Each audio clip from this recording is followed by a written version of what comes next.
arm needing to sit a little bit farther back Lighthouse. in order to properly tension the head. But besides that, the turning is like 3 perfect. million stub car. Yeah, he wasn't making Like he's that got much. some really good turning movement, and Really it's good. just Really a good. subtle movement of the servo. So while this was a decent first test, I realized that It's the just system glitch, would not it's be able to glitch, take yeah. much more weight due to the flex in the servo I mounts don't, and the because I was gaps in nowhere near between. it. So I You got really a late reaction. Yo, what is going on, everybody? It is I, the one and only Sage Uzumaki Gatuna Hana Magato Maiwa Sensory the last Gatuna Hana Magato Maiwa boss. And we are locked in playing Minecraft. We are on the Let's Play series Bedrock Edition, episode 25. And I hope y'all are having a beautiful, wonderful day. Sage, why you muted, you little bitch? I need all of I y'all mean, to turn up for me. brother.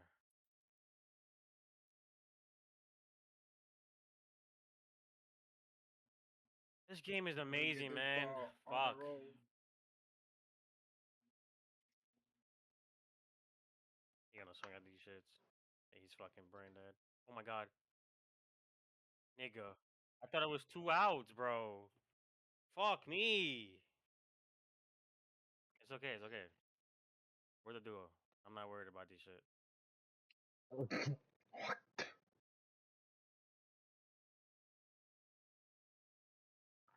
Lock in for me, chat. Yo, Sage, shut your bitch Sage, we ass got up, game nigga. 7 today, Sage. Are you excited? Are you Today? ready? Well, okay, Alright, see? come on, hold up. Okay, see? Yes, nigga. Another OKC game. I thought the Spurs won already. No, it's tied, nigga. The Said, have it fuck? like what? No wonder they didn't give a fuck that last game. What you talking about? This game is all about the chips. Yo, do you see what that Nigga, what are young you kid talking did about, with brother? It's 3-3. the braids? Yo, he ran to the OKC MVP like on some funny shit. Oh, brother. This shit tweaking. Your Xbox about to blow up, nigga. What's Hey going on? man, I mean, what the fuck? Come on, game. well, maybe I don't know. Now I'm basketball. early. Like, But I'm all word, over I this play little baseball, nigga. a real grown man sport. Look Not at that none of shit. I'm all floppy over that shit, man. It's you. Over his head. Oh, that should have been a perfect, man. Fuck me. All over this damn fastball.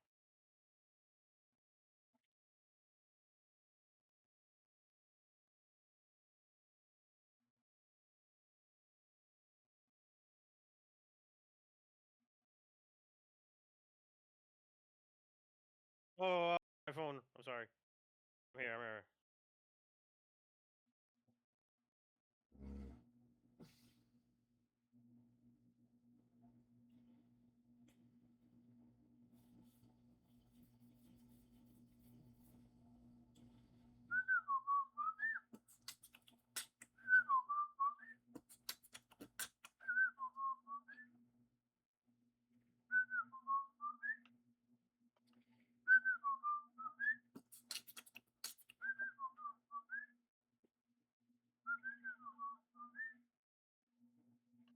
Oh, you're hot.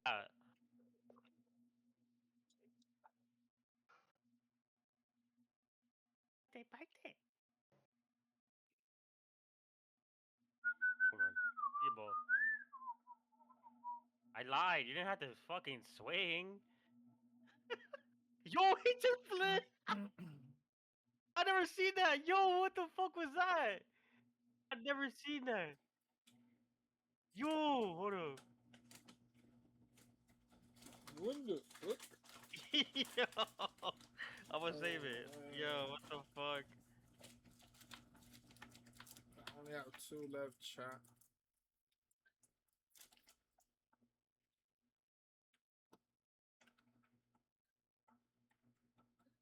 Don't go, don't go, don't go.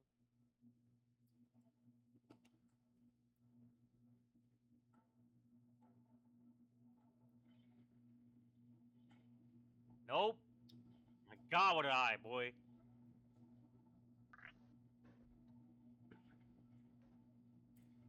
I love this. I love this dual sense. The check swings is a home run. Oh my God! Come on.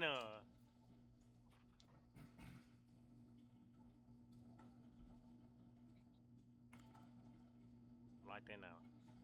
I'm missing the fastball. That was the one, huh, Lee?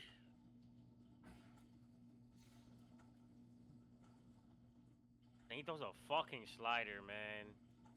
Oh my God. Yo, are you serious? Yo. Oh my God.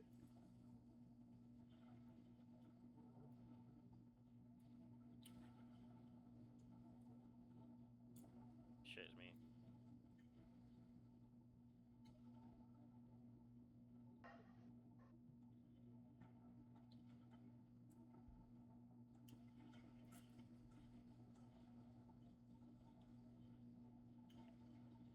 Ya tú sabes.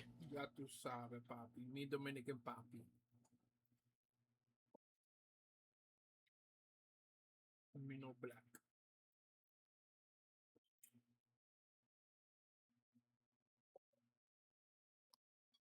I keep it gangster, dog. I keep it gangster.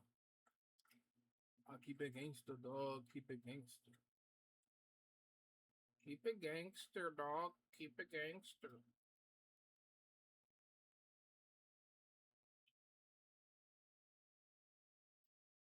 Me and my homies, dog, they keep it gangster. The fuck? On. The fuck is this?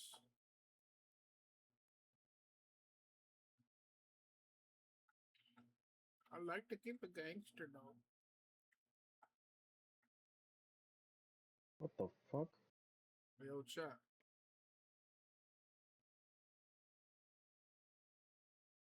We're on episode 25. Hey, how you talking to you, nigga?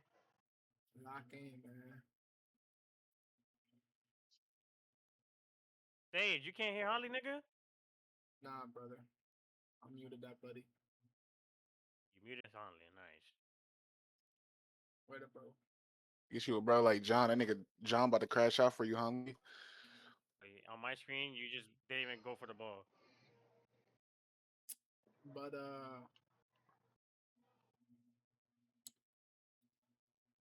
lock in for your boy. Of course, that shit's gonna be good. Gotta be crossplay. I'm out here playing Minecraft. The other nigga, the last one we had was 20 years ago. That shit came out with PS3. Zaddy, chill. Enough. Ha ha ha ha.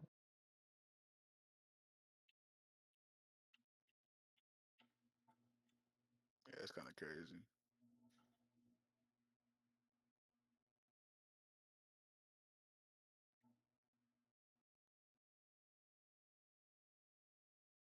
Digging my butt, nigga.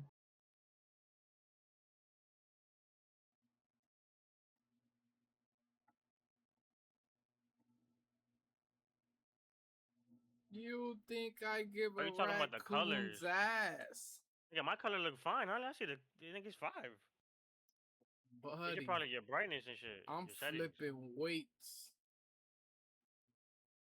Yo, such a low ass How is that subs. called? And why the fuck is Randy still in, nigga? We have 5 runs. I'm getting bulky, nigga.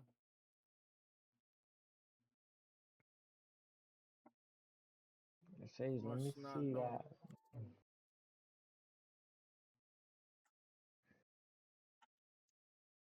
Yo, Holly, bro. I'm about to tweak, bro. Look at my fucking PCI, bro. What are we doing? We fucking. And head right to him. Yo, like, yo, what the fuck was that inning, bro? We didn't even miss the fucking ball. Are you This fucking game is crazy? fucking fries, man.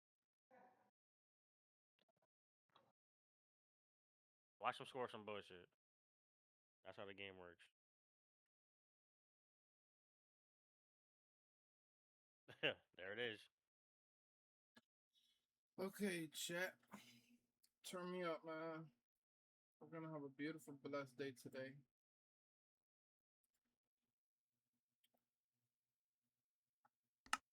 Ready? Yeah. Putting the goat. Mentira. I wasn't supposed to go there. Go play, though. Yo, this whole game is tweaking though. On my screen, you're nowhere near any ball that's getting hit. Like you're on the other fucking side. I don't know what the fuck is happening.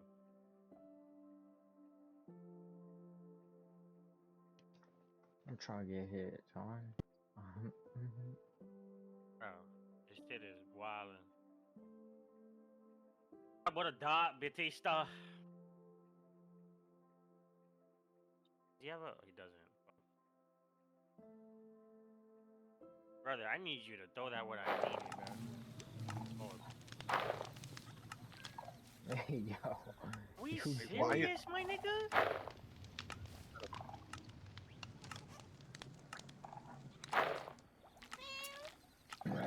Early, bro. Early and adjust late, bro. What the fuck, my nigga? The fucking tweak. I'm missing the fucking ball getting called. The niggas hitting earlys and lates. These shitters, bro.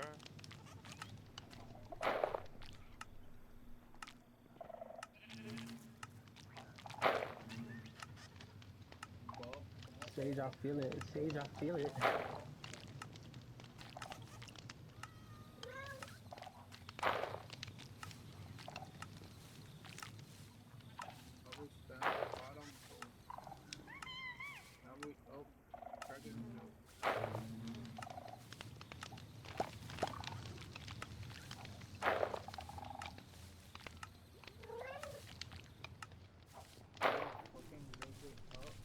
He still has this fucking retard in, bro. Like,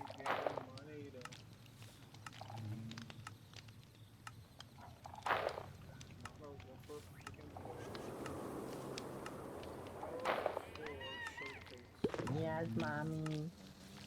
So they should in the menu. No. Showing the games already. Running an online brand? Yeah, it's a lot. We already got gameplay. Getting your domain on Wix? Easy. Forward from previous Black Ops games and under the COD HQ umbrella. So first off, we have weapon build code sharing. A feature that just got introduced with BO7. Not really surprised they wanted to bring this back because I think going forward this is probably going to be a staple so that folks can easily share any of their classes out there. And then when folks are in game and watching, oh my god, I was looking at the fucking bring it into their video. gunsmith. Something that wasn't available in the build I played, but will be in a later build, is the firing range. They showed it to us during a presentation. Another staple of COD that we've had for the last couple of years. Oh, stay But a big one here, fair, folks, man. is theater mode. We haven't seen a theater mode in a non-Black Ops game since Modern Warfare 3 2011. A game that was co-developed by IW Oh, and Sledgehammer, dang, but I checked as far as I can remember, there has been no theater mode Oh, look, in finally, any check other him out. non-Treyarch title. So You're gonna put it in, that's bro. crazy to know that, I guess, cutting off last gen or having more time to cook this game has allowed them to bring in a feature that has been in COD HQ for a couple of years. But it's become a staple going forward for every COD and maybe even more modes than just multiplayer. It's also crazy to look back at how Black Ops 4 theater mode supported more than multiplayer. There was support for Blackout and Zombies, and ever since then we've only seen support for multiplayer. So I mean, fingers crossed brother! Warzone or DMC theater support at some point in the Thank future. you. Like, what I the know a lot of fuck, folks my have nigga? been Look at the wondering, ball. and we didn't get too I many mean, details give on me this, but something. I think the answer we got so far is promising: open matchmaking. So as Infinity Ward Really creative. themselves did say, Falling? we were at the event last week. They don't have any plans. Fuck it, we playing on the goat, nigga. We playing on. We goating it up, nigga. Fucking you talking about. Was it perfect? I should have been fucking on. Bro, I got no audio right here, guys. My PC about to be. You missed that? You a bot. How the fuck do you miss that?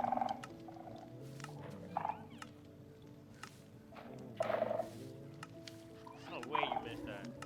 Holy. I gotta get a home run. Check it out before.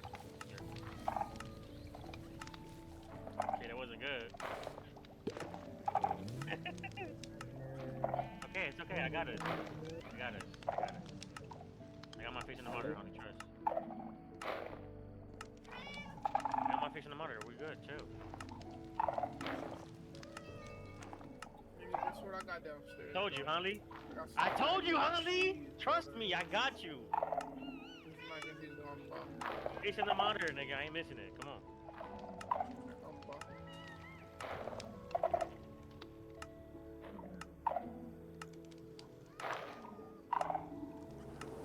I could have done it again.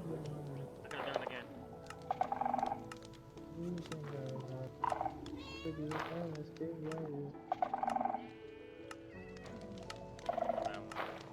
I should have took advantage. I'm seeing like his fucking release is so ass.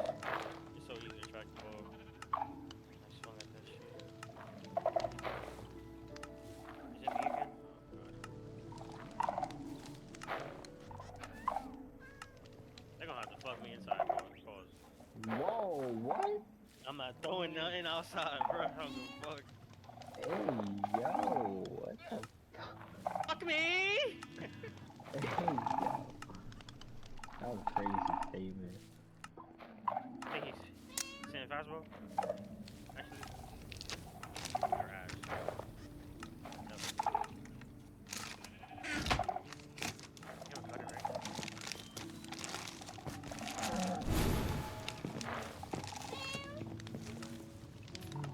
Sometimes, you know.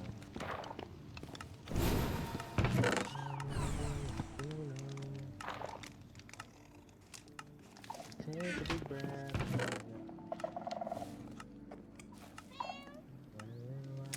Hey, swing, dumb ass nigga. Nigga say he had a Yo. move. Why can't I turn off the radio?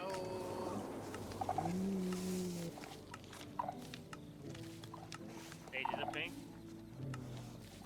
Oh, it's black. Come on. These fucking dumbass hits, bro.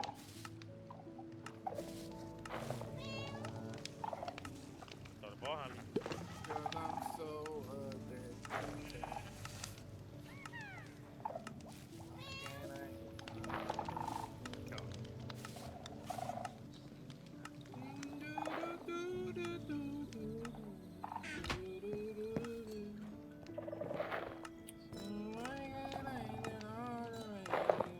What a fucking pitch, John. Nigga Chipper hit a look back. We gotta score more, brother. It's your time. Look at his hat, bro. He's so easy.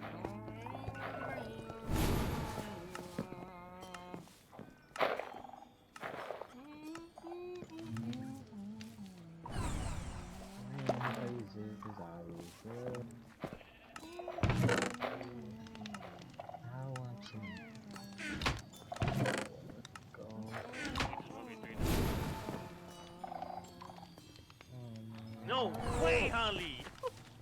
That shit was so slow.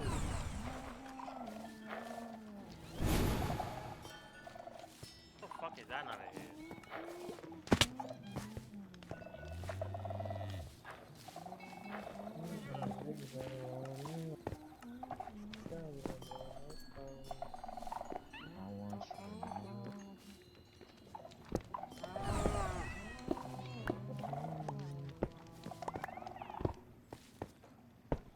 I want you to know. Why you want to know?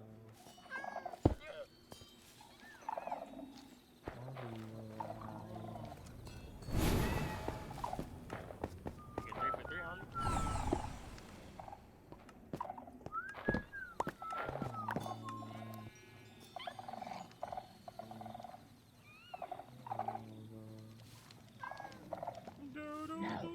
Four for 4, Holly.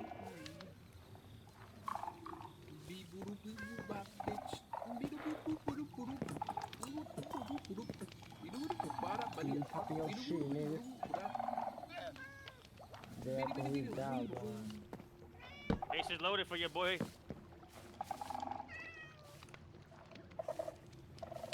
On the west side. Even a minute. I bet. My city. Holly, you there? My city.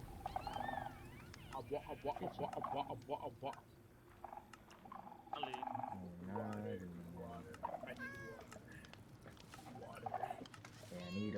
Yeah, leave a message.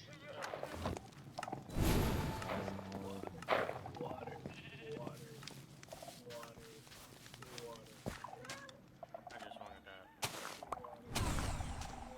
Bro, come on. I gotta be a hit. I'm all over that shit, man. Bullshit. Still losing my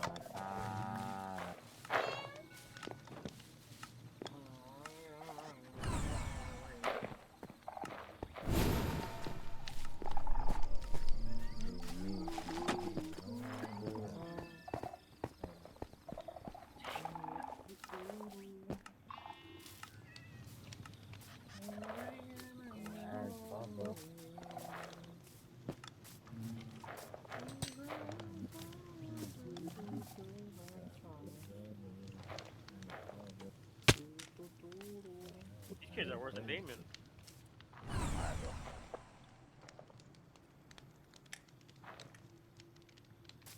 Oh, Holly. like I wasn't carrying that tonight.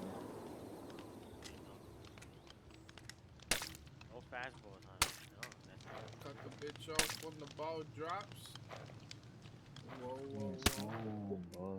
Got a lot of Whoa, it. whoa, whoa. Oh yeah, he throws like a retard. And I just don't know why. Whoa, whoa, whoa. Whoa, whoa, whoa. Whoa, whoa, whoa.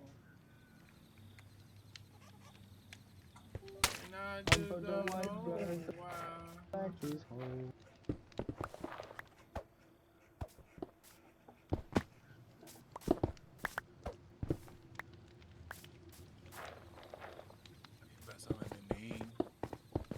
Mama, baby, mama, that new Bentayga.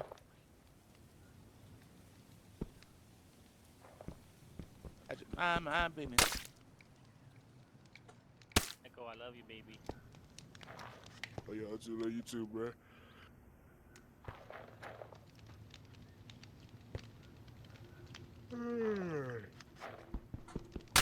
See ya. Shitters, we're out here.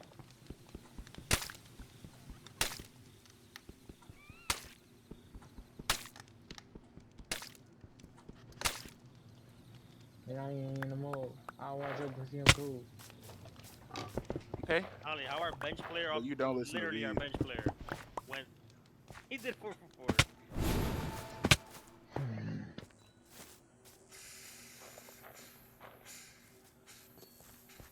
Give me some Skittles. Tropical. No, Purple I said bag.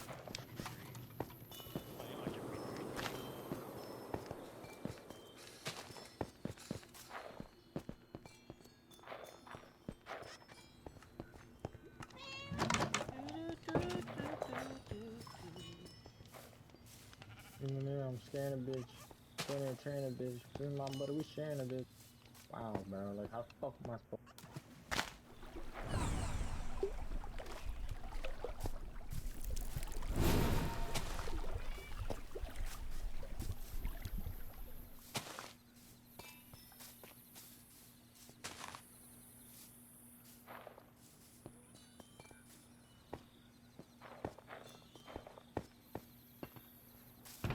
A couple of years ago, I made this. What I thought was a simple experiment ended up becoming one of my most popular projects.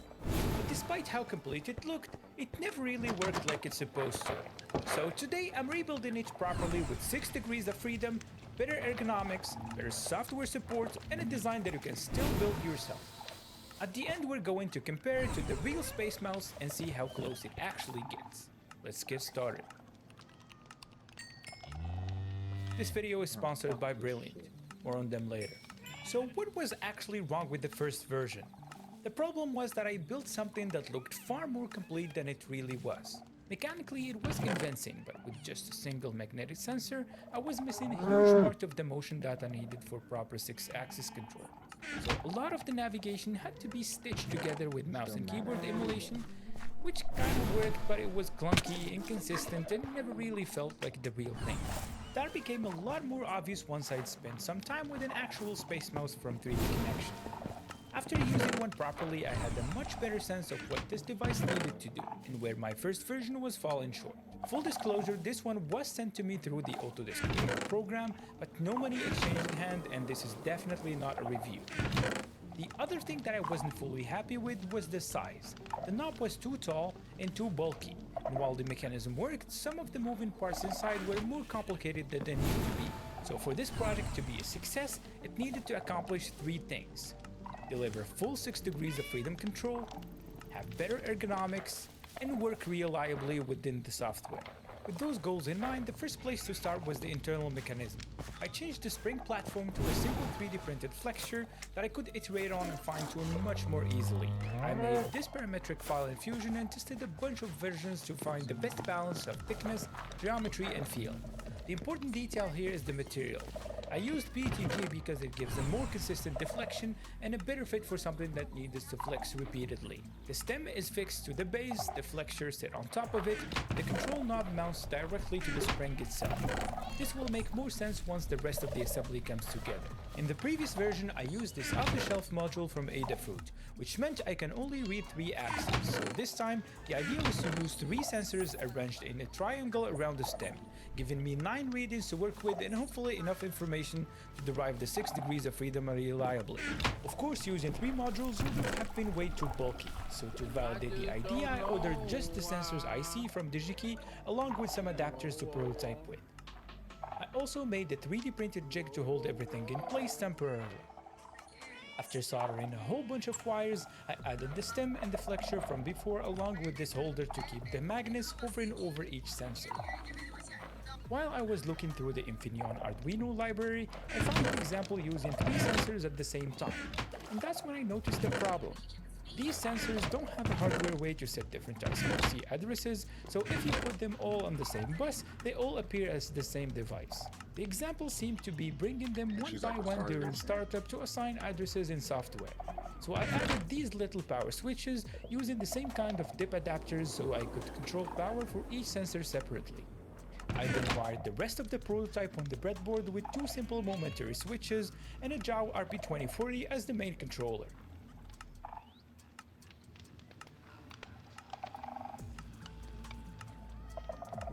After struggling with the initialization code for a while, I finally had readings coming from all 3 sensors at the same time. But as you can probably notice, they all have completely different values on every axis.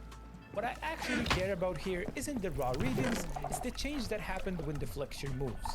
So the first thing I did was grab a set of readings on boot and use those as offsets to bring everything closer to 0 and make the output a lot easier to read.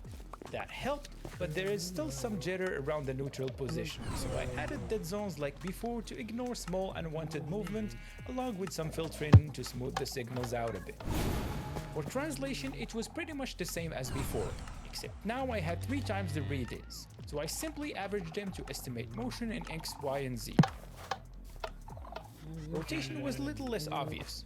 For the pitch and roll, I used differences in the Z-axis reading to estimate tilt from left to right and back to front. And that seemed to be working well enough. The last one was trickier, but because I knew where each sensor sat around the center of the triangle, I could combine each position with its readings for X and Y to estimate how much the knob was twisting around the middle. So with all the 6 values mostly there, I added gains to control how much each one contributes, along with the way to invert the direction if needed. I then tied everything into a 3D demo over serial so I could control the camera and see how it actually feels before going any further.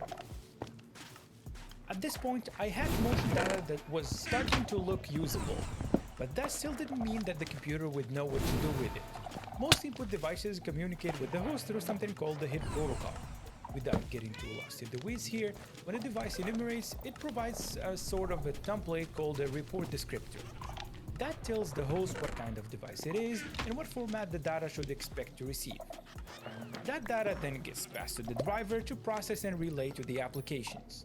So to see what that looked like on a real Space Mouse, I used this tool to dump the report descriptor and run it through a parser, which made it a lot easier to see what was actually going on.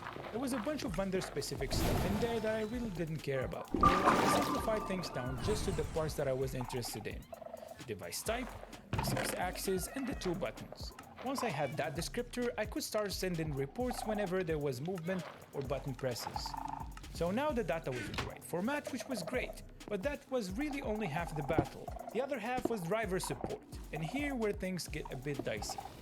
The only alternative driver I could find was this cool open source project called SpaceNav, which works as a drop-in replacement but only on Linux and FreeBSD. I was able to get it running and tried out few example programs.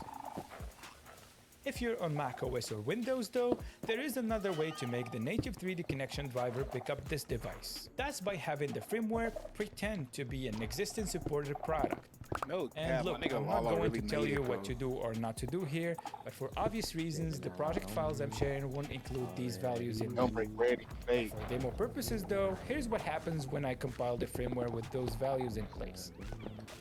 The driver immediately thinks this is an older wired Space Mouse compact, giving you access to the complete integration stack in any software you would actually want to use this device with. I tried it in Fusion 360, Onshape, Blender, KiCad, and even Bamboo Studio, and it was working surprisingly well across all of them. It still needed some tuning to really dial it in, but for a prototype this was already good enough to move on to the next step. To make this more permanent and easier to reproduce, I needed to get rid of the mess of wires and clean up everything properly. So I designed the simple board with the sensors in the right positions, added the 2 side buttons from the prototype and 2 LEDs around the stem as indicators. You'll also notice I left the controller off this board, and that was mainly for 2 reasons. First, the sensor board will sit fairly high in the enclosure, so having the USB cable come out straight off the same PCB would have made things a bit awkward. So instead, I broke everything out through these headers to a small adapter board that holds the controller separately. The other reason is it makes it a lot more modular. If you want to try another controller or make a wireless version, for example, you just need to swap the adapter board instead of redoing the entire thing. And I know, this is the part where the project can start to feel a lot less approachable. So along with the files, if you want to order and build your own, I'm also sending a small batch of assembled boards to production in a couple of weeks for anyone who doesn't want to deal with sourcing parts and soldering tiny components themselves. You can pick one for yourself from the link below. With the board design done, I sent the first test order to friends over at PCBWay and moved on to redesigning the final enclosure. I already had the spring and magnets holder from the prototype, so the knob fits around those, which lets the whole assembly be a lot more compact than the previous version. One set of screws go through all the 3 parts and pull everything together. From there I used the knob assembly along with the sensor board as references to design the base around it. It's very similar to the previous design. I added the diffuser, the outer shell, and 2 side buttons positioned so they can get captured between the shell and the PCB. That all gets covered by the hollow base, to which we'll add some weight later like before. Keeping the controller separate also lets me place it lower and closer to the bottom so the cable can come out at a more appropriate height, with this little cover holding it in place. All the screws go in from the bottom, and I made sure to use only M3 hardware this time.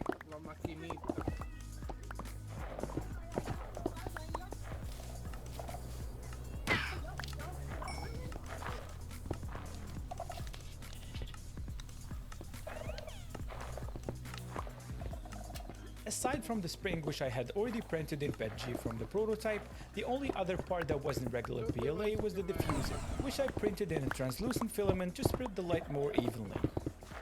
The parts came out pretty decent straight off the printer. I only added the heated insert to get everything ready for assembly. Like last time, I also added these steel BBs to the hollow base to get as much weight into it as possible and stop the device from sliding around while using it. One thing that was a bit annoying on the last version was the rattling, so I mixed up a little bit of 2-part silicone I had lying around and carefully poured it in to seep in between the BBs, fill the gaps and bind them in place, with the added bonus of the little extra weight. This is definitely not necessary, but it's a nice extra to have. With the enclosure ready, the only thing left before final assembly was the electronics. The board itself is pretty simple and the soldering is fairly straightforward. There's nothing especially tiny or difficult here, but since not all the parts have leads you can solder easily to, I'd recommend sticking to solder paste with a hot plate or hot air for all the SMD parts.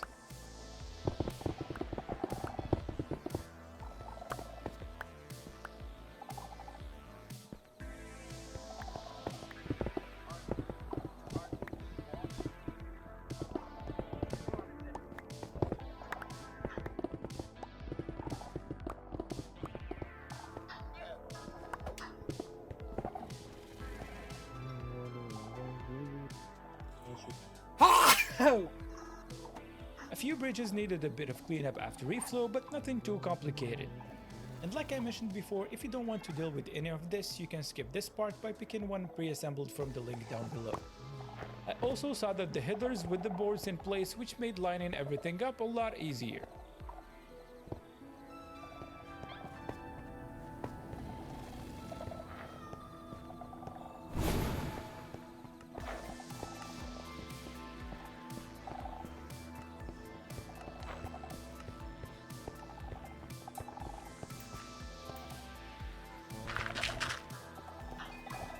For the final assembly, I ended up switching the outer shell and the knob to resin prints with epoxy inserts to get a better surface finish. You can still do this in FDM if you want, and if you're up for a bit of extra finishing, you can follow pretty much the same process as in the previous version to improve the look. Putting it together is actually pretty simple now. We start by fixing the spring to the stem through the spacer like on the prototype. That drops into the knob, followed by the magnet holder, and then all those get pulled together with 3 M3 screws. Next, the two 6x3 neodymium magnets get pressed into each opening. They should only friction fit or stick to the screw, there is no glue needed here. For the base, the diffuser goes in first, followed by 2 small buttons and the sensor board. That all gets secured with 4 screws through the weighted base.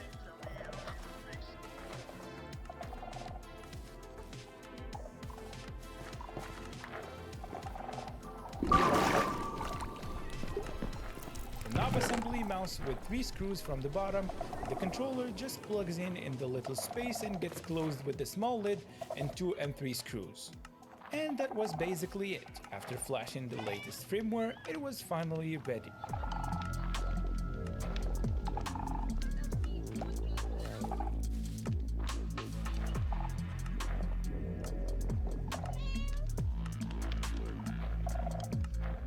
With the final version assembled, it was finally time to put it side by side with the real space mounts. Physically, I think something in between the first version and the real device makes a lot more sense. The knob is much more compact than my first one.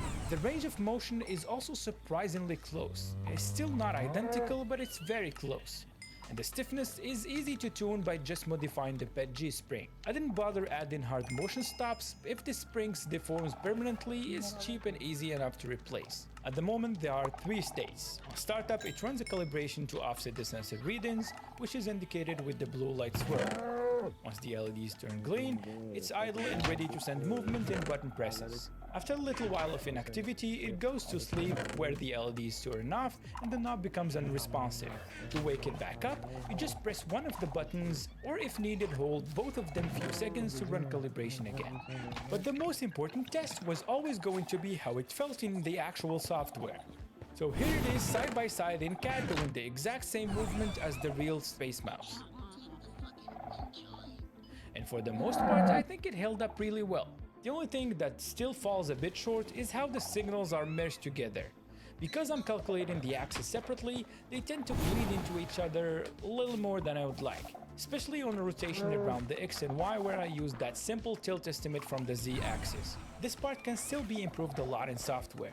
From what I understand, what it really needs is proper sensor calibration and some kind of pulse solver algorithm so all the motion gets computed together instead of axis by axis. Getting all that modeled properly in a way that cancels out the unwanted translation is still a bit above my head right now. but even with that, it's still way better than the first version. I personally like tackling projects like this hands-on. A lot of the learning just comes from iterating through problems and slowly building intuition for parts I didn't really understand before. And that's what I also love about today's sponsor, Brilliant. I've been using it for a couple of years now, and it's one of my favorite ways to learn new things. Brilliant helps you build skills in math and coding through interactive step-by-step lessons and personalized practice. So you actually work through concepts bit by bit instead of just watching someone explain them. So whether you want to explore data analysis, strengthen your math fundamentals, or learn coding in Python, you can build those skills at your own pace by actually using them.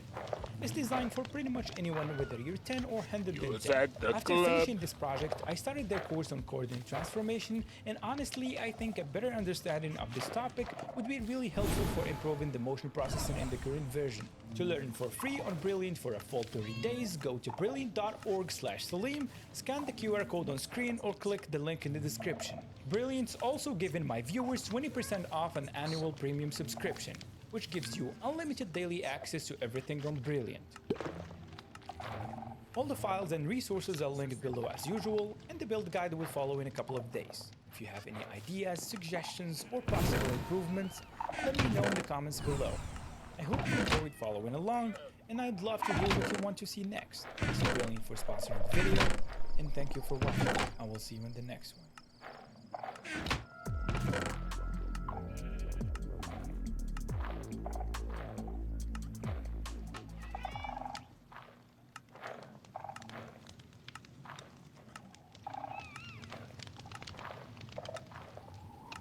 I'm Dr. Adam Hamlin, and I've treated people in war zones and in New Jersey emergency rooms, and I could diagnose what's wrong with our democracy. Billionaires and corporations control politicians while Trump enriches himself. So I'm running for Congress to fix this broken system. There's a clear prescription: ban congressional stock trading, overturn Citizens United, and fund Trump with everything we've got. I'm Adam Hamway, and I approve this message, which isn't funded by corporate PACs.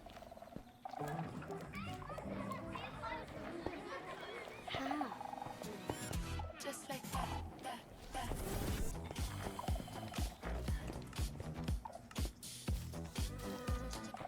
Just like that. For the 17th time, the next. That's how you become the legend of Woods, with battery life for days from the processor your PC wishes it had. This is the CM5, a tiny compute module from Raspberry Pi, and today I'll show you how I turned it into this custom cyberdeck built from scratch. You're about to see the whole process, months of design, building, and a bunch of mistakes in between. Let's get started. This video is sponsored by PCBWay, more on them later. I've wanted to build a cyberdeck for a while, and it was the perfect excuse to attempt my most ambitious project yet. What I had in mind was this wide clamshell design, basically in the same footprint as a regular keyboard. So the first thing I needed was a screen that made this possible. I picked this 12-inch IPS panel from Waveshare. It uses the MIPI interface, which is more power efficient and keeps both HDMI ports free. It also comes with capacitive touch baked in. Just by the look of it, I had a feeling it might be too heavy, but I decided to get it anyway. Like any other laptop, you'd want the lid to stay propped at a usable angle. So I grabbed these industrial torque hinges from McMaster-Carr. They should have enough resistance to hold the screen up, but hopefully not so stiff that it's annoying to open. And just because this is a portable device, it doesn't mean I'm compromising on the keyboard. I'm making a custom low-profile mechanical one that matches the display. After pulling inspiration from few projects, I went with a split ortho layout with a trackpad and a small screen in the middle, plus a few extra controls that are going to make more sense later. We're also going to need keycaps, and this set from Work Louder is perfect for an ortho layout. Now for power, I sunk an entire week trying to design the battery charging and power path myself, but the scope started creeping way too far, and I'm not comfortable sharing a project with charging circuitry that isn't proven and tested. So I'll be using this UPS module designed for the Pi 5, and I'll use few tricks to make it work with the compute module. With the concept and core features locked in, it's time to start designing the CM deck. The compute module is basically a Pi without the I/O, and that's actually the point. You get to make those decisions for yourself and tailor to your own project. But designing a carrier with a bunch of high-speed signals has some challenges. I've never done that before, so I started from the official I/O board as a reference and basically worked backward my way from the documentation and design files. I was able to replicate the schematic for everything I needed, but routing is where it gets weird. If I mess this up, nothing works and I won't even know why. High-speed signals are apparently super sensitive to surrounding noise. I'm still far from understanding this properly myself, but grossly simplified, these signals run as differential pairs. That means two traces with the same geometry carrying the same signal with one inverted so that the receiver can subtract them and cancel out any noise that affected both the traces the same way. To make that work, you need controlled impedance, so I used this online calculator from DigiKey to set trace width and spacing based on the 4-layer stackup I'm using from PCBWay. There's also length matching and other rules, but we're not going into that here. If you're interested, I'll link a few much more qualified resources down below. I focused on the critical runs first and I left the slower signals for later. Fusion Signal's integrity tool was telling me most of my routing was within target, which was great to see, but I still had no idea if it would work in real life. For I/O, I added a USB hub chip adapted from the CM4 I/O board this time, so that I can connect the keyboard internally and still have some extra USB ports. I also stole one more idea from that design for a secret feature I'll show you later. I added 2 GPIO headers to have a few general purpose pins, I2C, UART, you know, still has to do Raspberry Pi things. For audio, I used an I2S DAC circuit based on this Adafruit design. Then I fed it into 2 amps, one for these tiny speakers and the other one for headphones, with the jack switching mechanically between them without any special firmware needed. And the last important piece was power. I needed a way to adapt the UPS module because those pogo pins are meant for what's under the Pi 5 and not a flat PCB. So I probed and mapped everything first and used this mechanical drawing from the manufacturer to pull all the center points for the pogo pins and made a custom footprint in Fusion for all those pads to land exactly where they need to. Hopefully that works as planned. Now the keyboard side is pretty straightforward, and I've built similar projects like this before. The main difference this time is I'm not using a dev board and I'm putting the RP2040 directly on the PCB. I used the hardware design guide and followed the minimal example for the controller block. I then tied it into the key matrix, LEDs and connectors for the OLED screen and trackpad.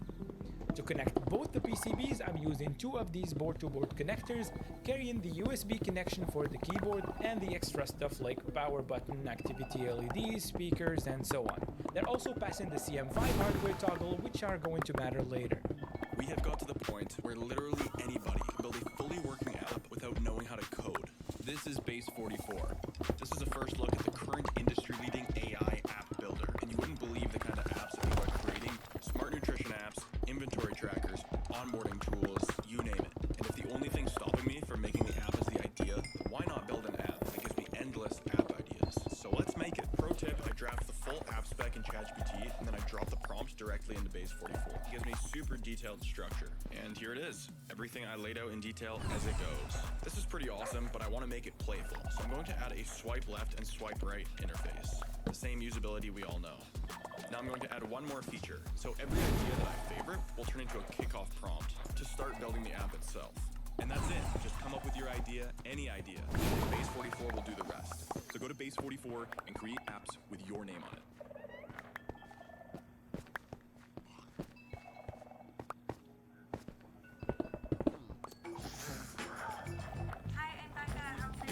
I'll get this ready, nose. I'm glossing over a lot of details here to keep the video reasonable, but if you have questions, drop them in the comments below and I'll do my best to answer them. After weeks of staring at these boards and painstakingly routing each signal, I checked everything one more time and was ready to hand them off for manufacturing to today's sponsor, PCBWay. I've been using this service for years and every project on my channel with a custom circuit board has gone through them. The quality has been consistently amazing, they always review your files, flag issues and recommend helpful changes. And the best part is, they don't just do PCBs, they also offer assembly, 3D printing, CNC machining, sheet metal fabrication and even injection molding. They have a ridiculous range of options and materials. If you're building anything involving electronics, PCBWay can be a one-stop shop for your project. Link down below if you want to check them out. While I was waiting on the boards, I switched focus to the enclosure. The goal was simple: mount the torque hinges properly, keep the shell thin, and make it look like something I would actually want to use. Problem is, at the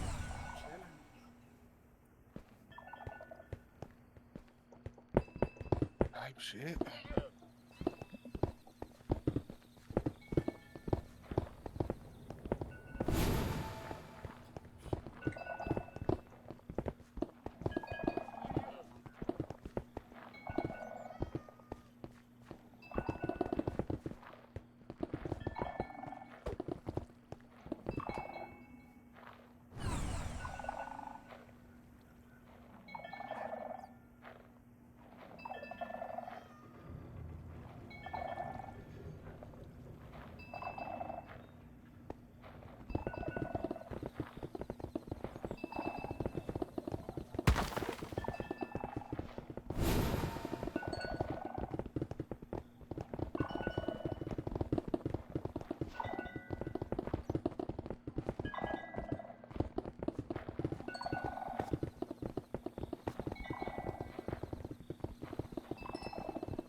year, I think it's time to smoke a little bit and hit the eats. You feel me?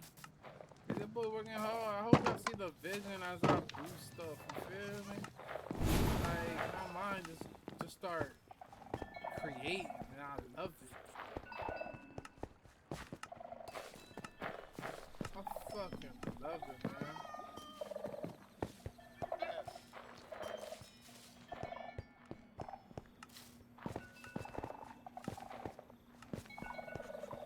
What's the word? What's the word? What's the verbs? Getting it cracking, popping, locking. Freaking starving, bro. Yes, sir. I got some mac What's good eats? cheese, dog, waiting for me downstairs. My sister done made that shit. It's wax.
I got speed on codeine. Oxymoron in my gut. I got book full of lean. She said, why still in your cup? Why do you fake like you care? I gave you all of me last summer. You was on trust your fake hoes. I was on plotting getting us up. That's how I be. Too much power after my trust for you. Just blamed it all on lean. But I was right about you from the jump. It ain't no thing. Had my name on it. That was the spell that got me stuck. Now I'm running around with them beans. They remind me of us. They said some cat. That's what hits me and my brothers. I will have to stay for you, New York. Why you break my heart? My big brother called me dramatic. Tell me I hope them play they part. No, it's pretty more where that come. You finesses on my heart. My whole out of state. Out of sight, out of mind. She gonna pull my piss out of gas. She don't care about me lying.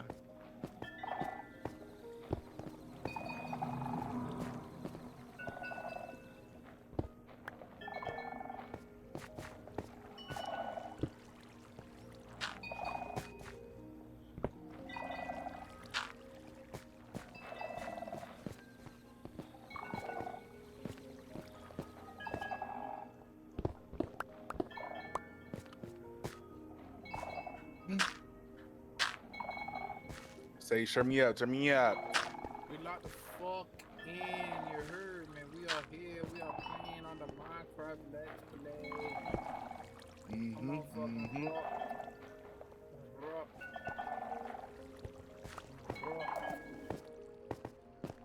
Gratata.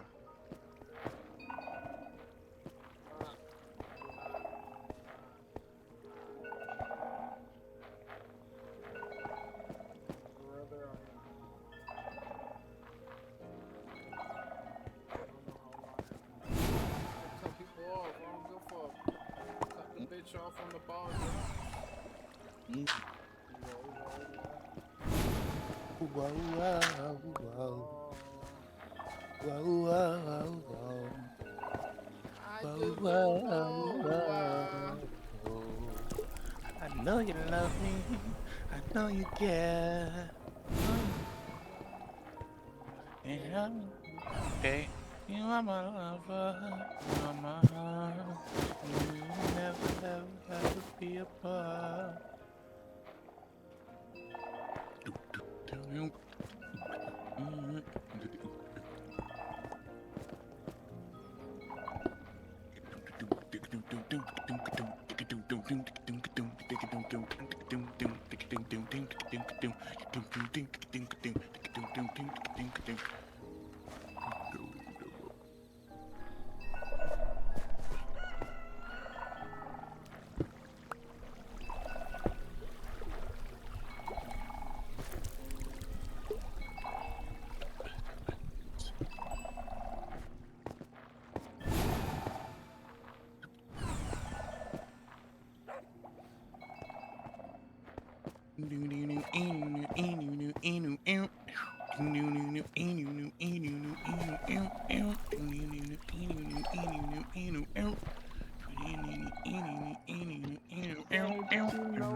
Say what you know about the dick and suck.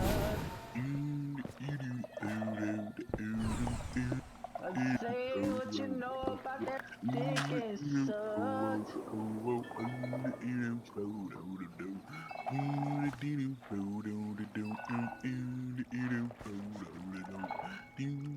Yo, if I get Black Ops, you wanna play? Get Black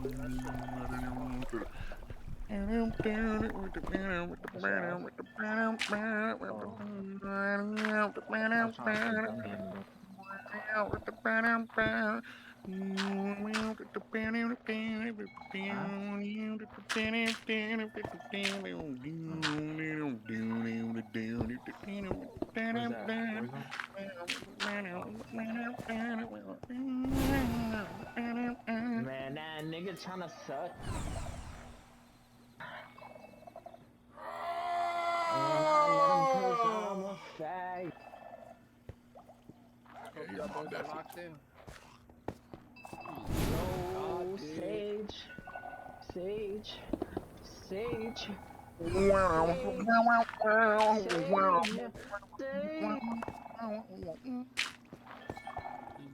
Can I suck your dick?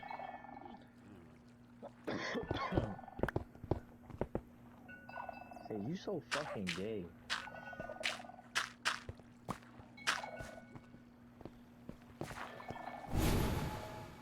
Like, say, let me taste that cum, nigga. Baha. Fucking, bro. Gay, bro. You gay. You are a faggot. No cap, like lock the fuck in, bro. Bro, who the fuck you telling me? I'll beat the fuck out of you. What you do? Oh, alright. Why? The fuck up, boy? I suck your dick so hard you bleeding, nigga. Fuck you talking about? Bro.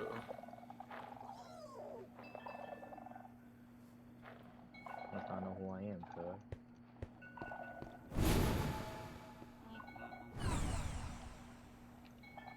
These girls ain't.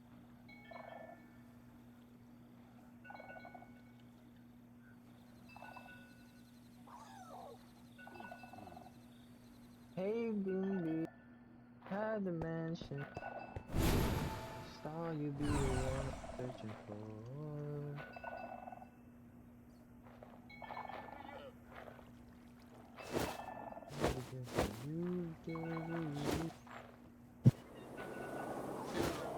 Pretty, cause you're going up there. Yeah, you know it.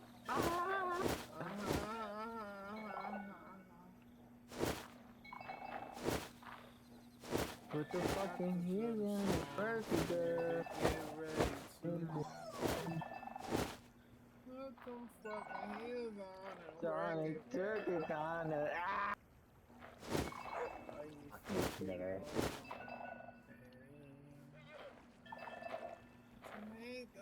You be the baddest.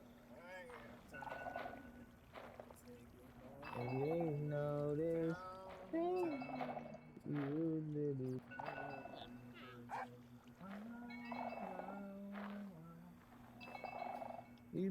baddest. They know that you deserve Damn. These guys ain't got nothing on you. These girls ain't got nothing on you. They got nothing on you. Ew. You the great. Hey, And if you think you ain't, he's out his mind. And if you think you ain't, the boy done lost his mind. Hey, babe. hey, baby.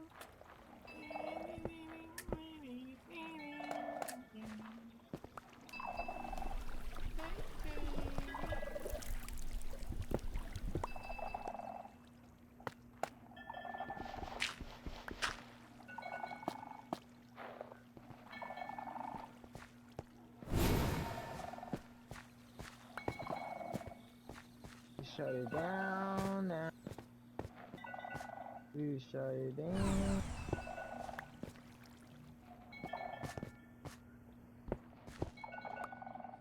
And they know. Yo, my mom just went to the Casio and let's see if she hit Big's bucks. You feel me? My mom just went too. You snitching?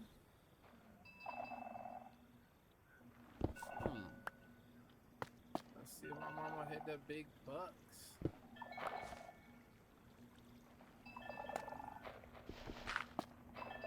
She gonna come with that sack, you heard me?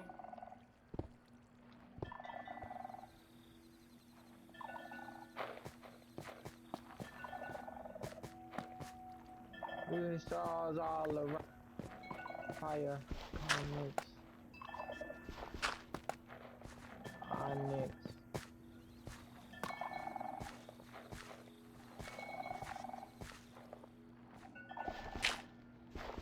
It's when the flowers move.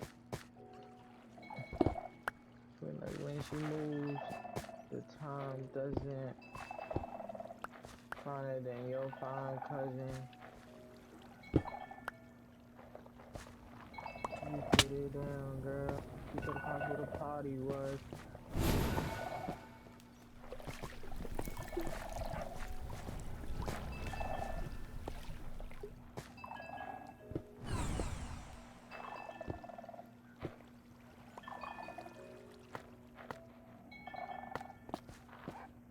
Oh, who shut it down? Who shut it down?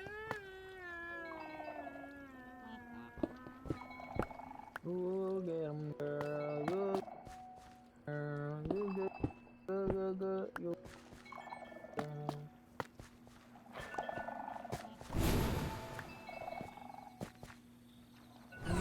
Get 'em, girl. Go. You shut it down.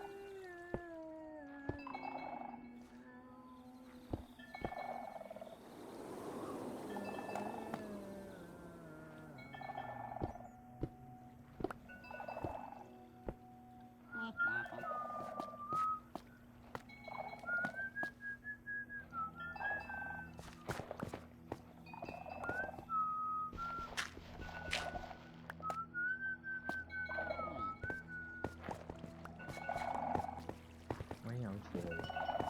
Things I said.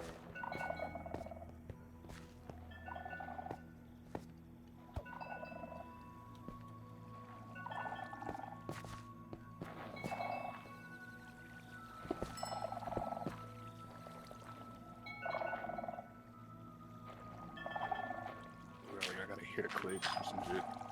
It's just how my brain moves, bro.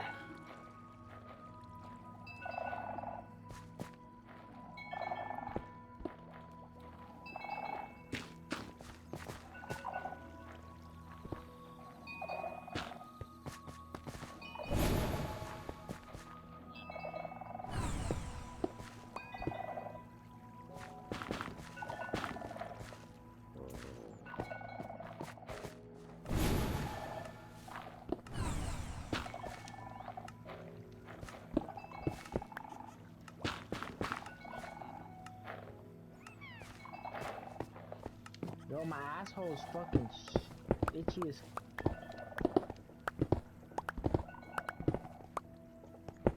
I gotta clean that shit.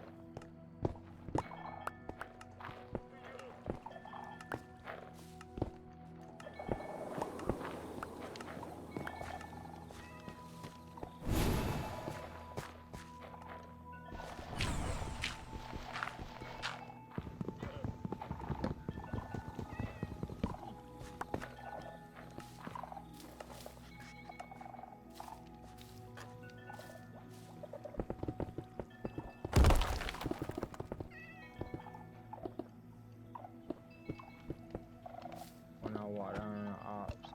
You put the line in the coconut and twist it all up.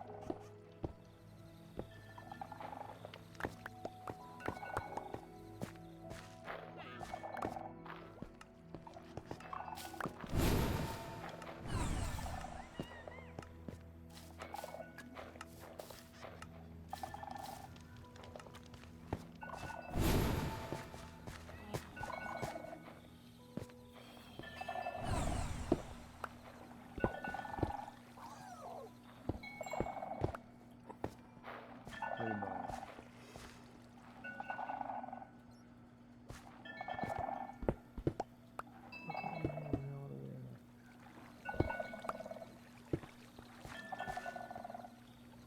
Fall down,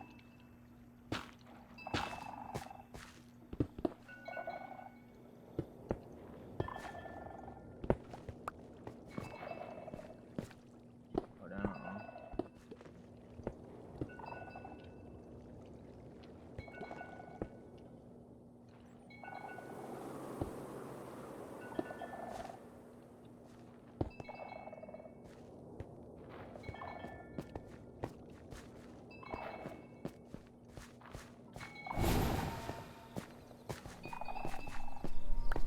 She wanna play like a fucking gato. I got a fucking gato. I do a lick a lico. I maybe do a bico. Hey, A pterodactyl. A bag, a bico. Niggas bang on. I just. I'm going fast, bicos. I just walk. No.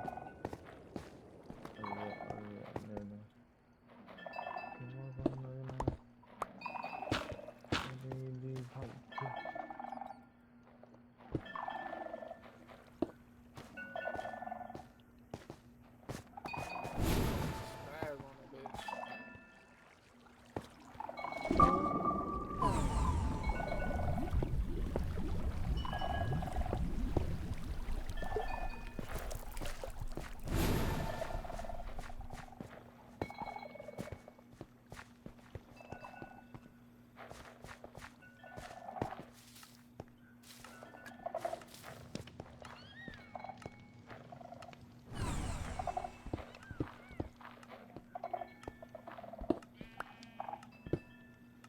Roy is not on anything, but he's.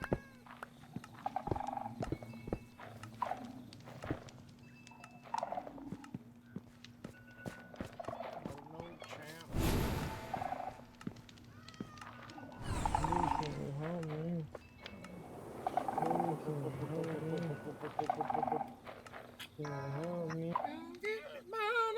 I'm trying to get my life Gotta together. need. Oh, she's got it. That's me. Maybe they are getting more than Go to the way on time. Oh, way on.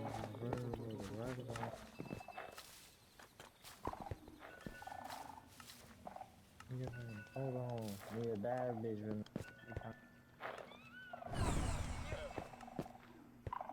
I don't know what is up there. Which would have been taken, huh? This is not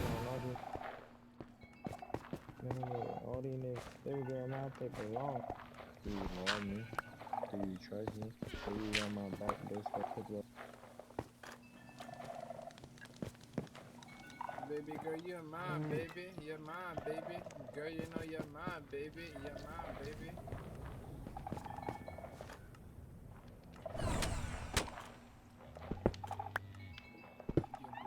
Your Buddha, you hear me? Your Buddha. Your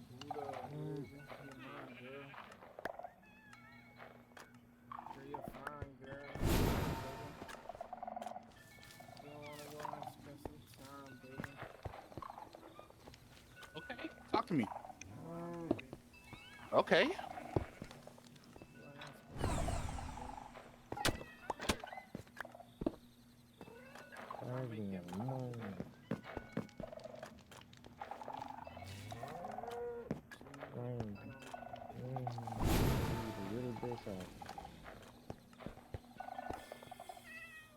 I feel like I be doing too much, but I really be doing too much because I do too much. Cause you don't know about this shit right here, gang.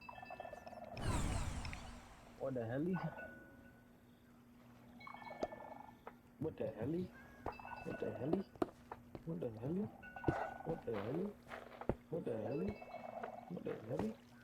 What the What the hell? Money was on crazy, diamonds on spaghetti. What the hell? What the hell? What the hell? What the hell? Money was on crazy, diamonds on spaghetti.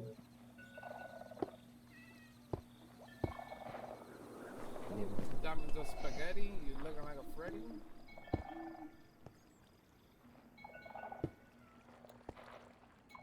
My brain just like farted right there.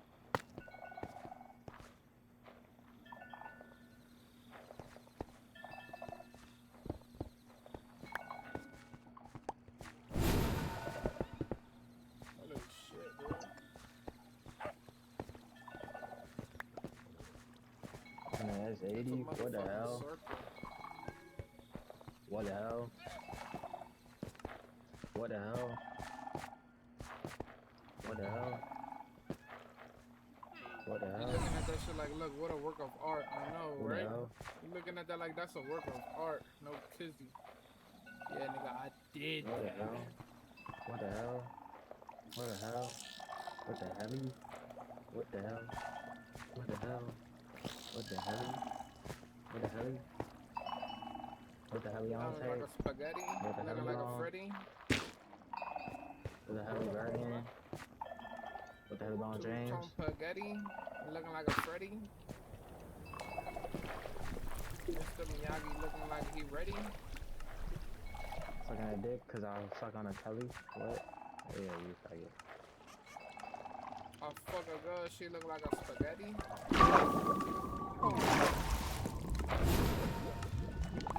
Nigga, what? Hey, you got it with that one, buddy. I fucked her good, she looks I fuck her so good, she looking ready. I pull up confetti. Nigga, I'ma shoot your ass, nigga. Are you ready? Fuck is you talking about, nigga? Talk your spill, talk your spill. Yeah, Don DeMarco's real trap shit. Bang, bang. Don DeMarco's. Okay. Okay. Okay. Okay. Looking ready, nigga. Bitch, confetti. I sprayed your ass. Bitch, is you ready? Okay. Okay. Okay. Do this shit every day. Is you not ready, nigga? I do this shit confetti. Okay, do that shit confetti, nigga. Tells you that I'm ready, nigga. One shot at your heady, nigga. Don't give a fuck, I'm ready, nigga. Hold on, I be cooking up that fucking fettuccine, nigga. Run up with that chopper stick, I'm going fast. Lamborghini, nigga. I don't give a fuck about what you said. I'm gonna get the fettuccine, nigga. I don't give a fuck about what you said. These niggas.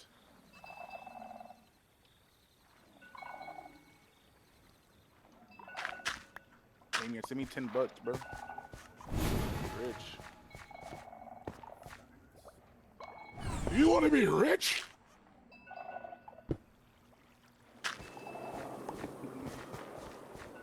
That nigga's so funny, bro. Bro, you know what I'll do you, bro. You your freaking. Yeah, I'm talking to you, boy. Boy. Yeah, you, boy. Yo, Damien. Shut up. Stupid bitch.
Cause I'm so addicted to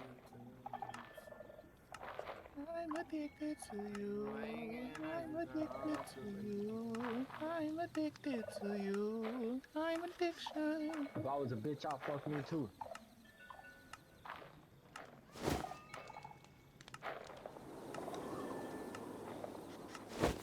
If I was gonna ask that, fuck you too. I'll get that nigga too.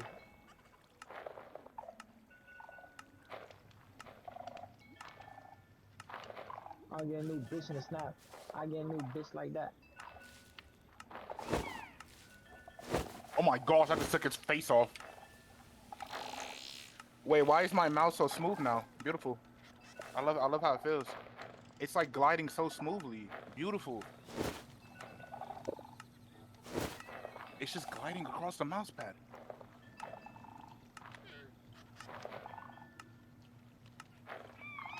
This nigga's over here You gonna die in sound that bitch. whoring. Bro, come here, dog. singing game here. Bad at the fucking game, pussy. Suck my dick. Okay. You gotta tell me twice. Hey, yo, who the fuck made that sound?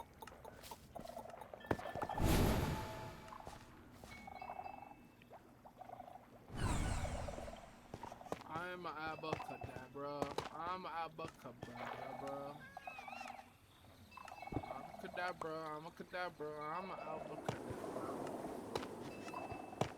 I'm a algebra cadabra.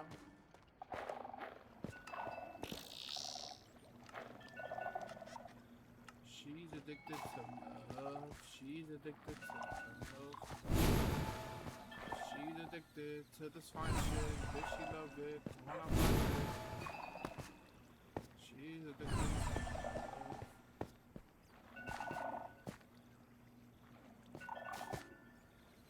She's addicted to love.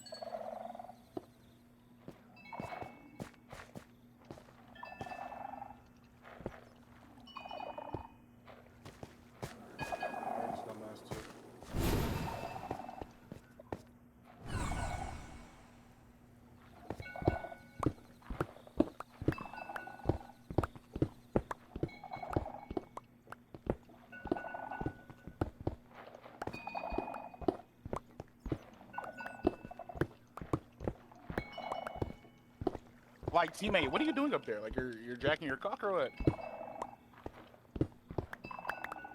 I'm the best player to touch Rainbow Six Siege, bro. It's not even a joke.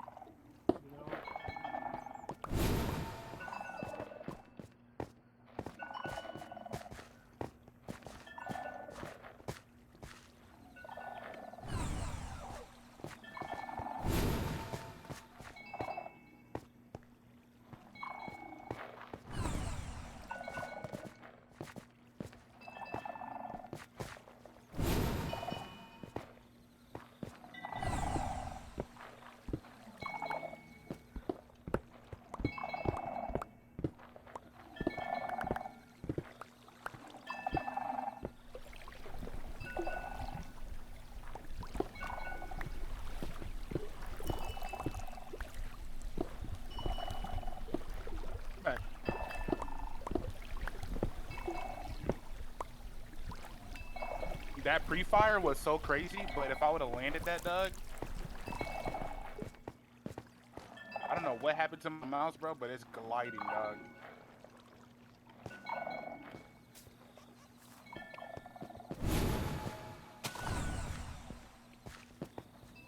missed those, bro.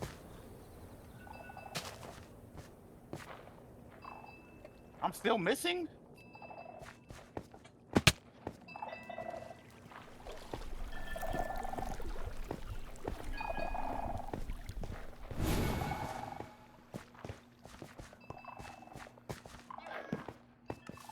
Like, bro, niggas just don't die, bro. Like, you take like 7 bullets, you fat fuck.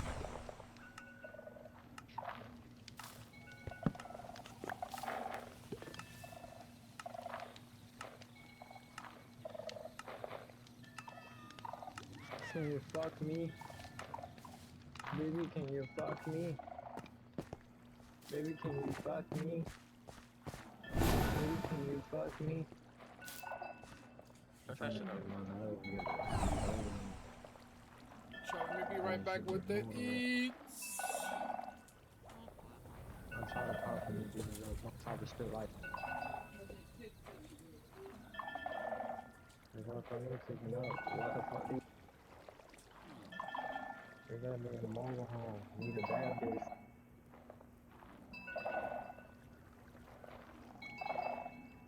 That's on his face.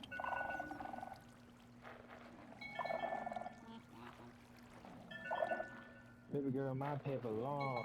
Do you love me?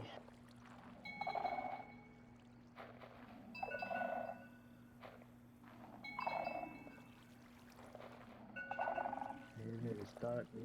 That shit can rob me. Baby.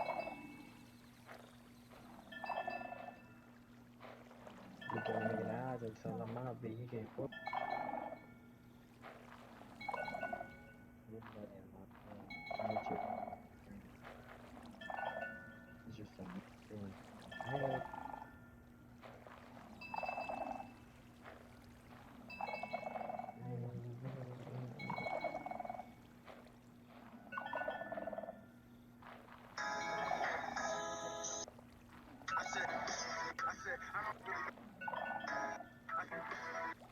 Bro, what are you playing?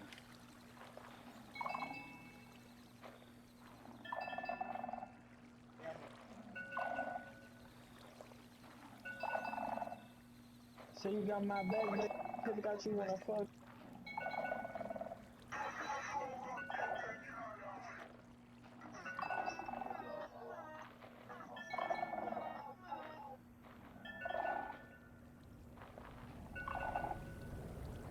I can tell him my thing, you can't fuck with me. They're gonna house stuck with me. Yeah, she stuck with me, nigga. In my fucking ass. I like it when he's fast. Stick it in my ass. Yeah, I like it when it's fast.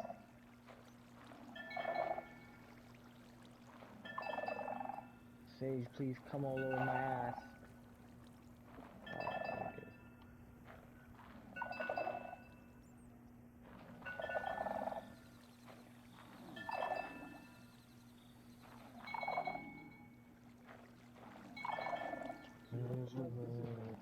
Okay. TTA, I got shooters. Turn off yours. Wherever I'm with, my bitch with too. Balenciaga, fixing food. Fresh out, fresh out. Cash. Fresh out, cash.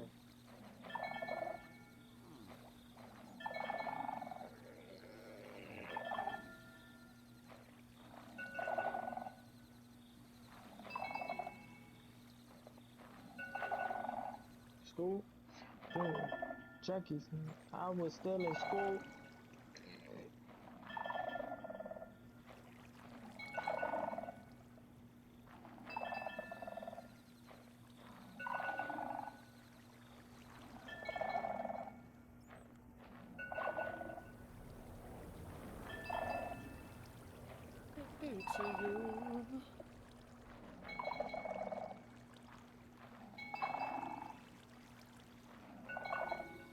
Sir?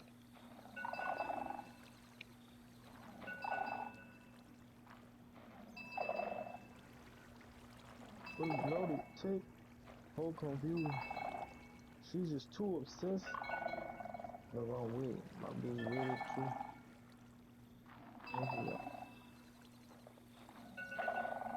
That's right. That's right. That's right.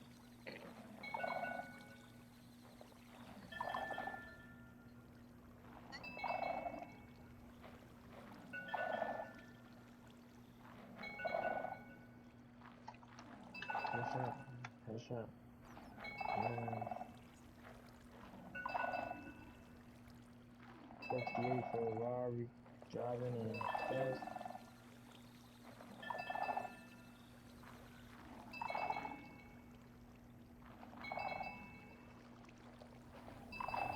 I'm addicted to you.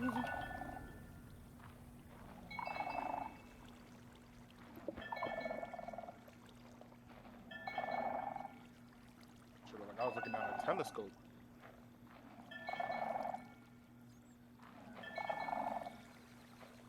Ooh, cover the lot.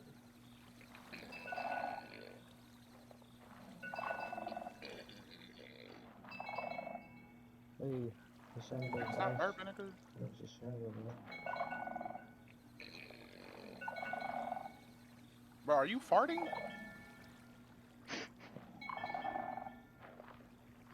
Bro, Jesus.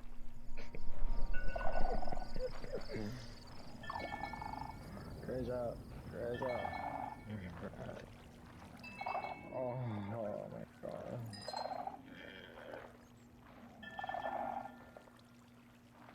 Good shot. Good shot. Great job. Good job.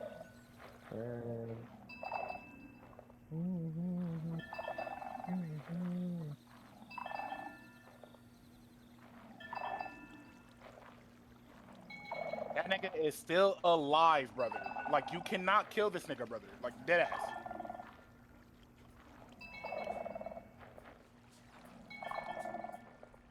Like, Jesus Christ, bro. Where water go? I got that shit that kills, you heard? I got that shit that kills, nigga.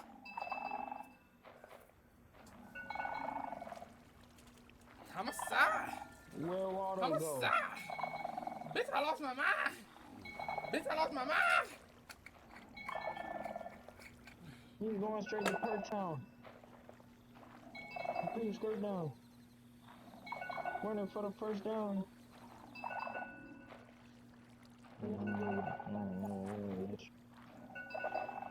Who fuck with me, you fuck with the best.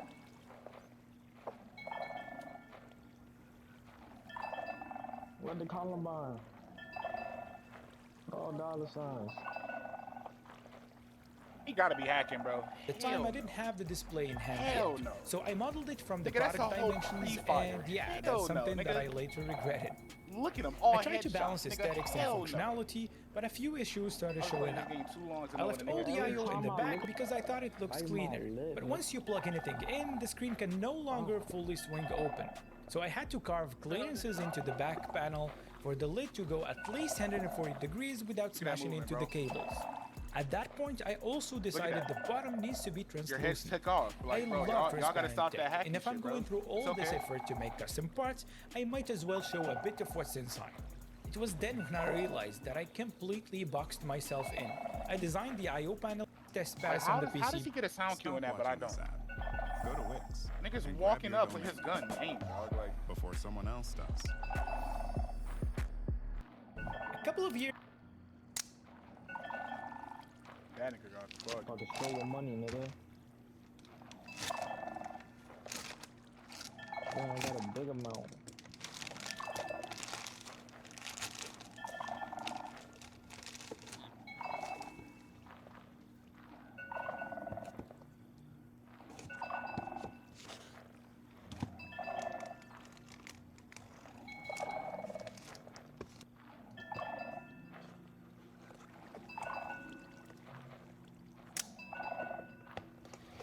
You just did that off of a off a Shiko peak, by the way. That's straight hacks, nigga. Like straight hacks. Off a Shiko peak, this nigga shot my body. Like, okay.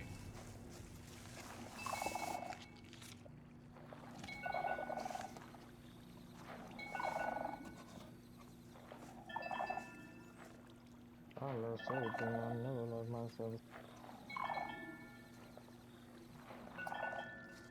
Damien, Wanna can you suck my see? tongue? Nigga, do I look rich? Like, I'm tired of you. I'm tired. You gotta send me my money now. I'm tired. Yeah, I'm below. I'm tired of being on ass. Send me my money now.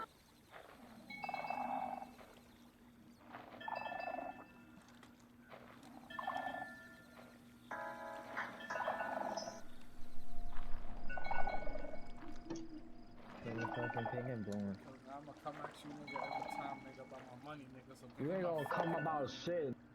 Bitch ass up, you heard me? Give me my money, Fuck, nigga. I nigga. played you on Fortnite, nigga. Just camping over there, bro. Get Like, my get this bread, nigga out of little here, nigga. dog. Like, who fuck you talking to, nigga? The fuck? To you, dumb bitch. Yeah, alright. Give me the money, then. I don't want to say please. Please. You gonna get your money when I get my money. I'm addicted to you. Yo, so you know the bread or what? If you ask one more time, I'm not giving you shit. What? If you ask me one more time, I'm not giving you shit.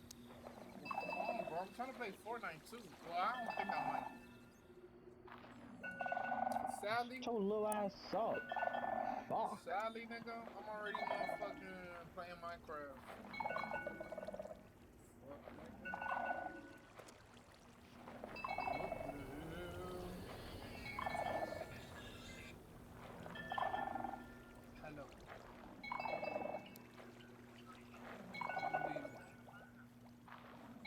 Bro, like, what even are these angles? Is it the lag or some shit or what? Like, or what? I'm at 60 ping with a fucking Ethernet cable. Like, bro.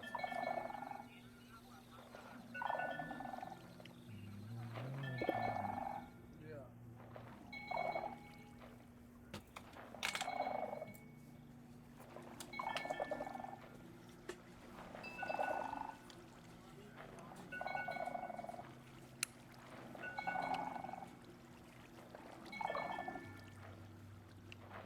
Like, what is that?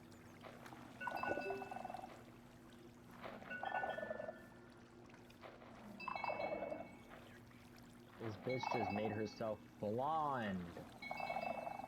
Fucking hate bitches. Bitch got grits all of a sudden. Bro.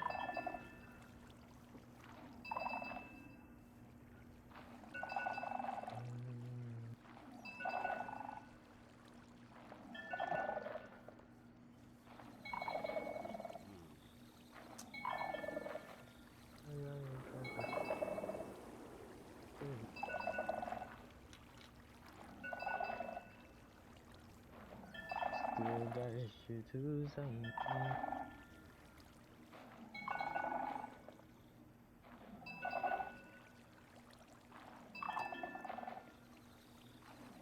I still got credit in the zone and niggas down.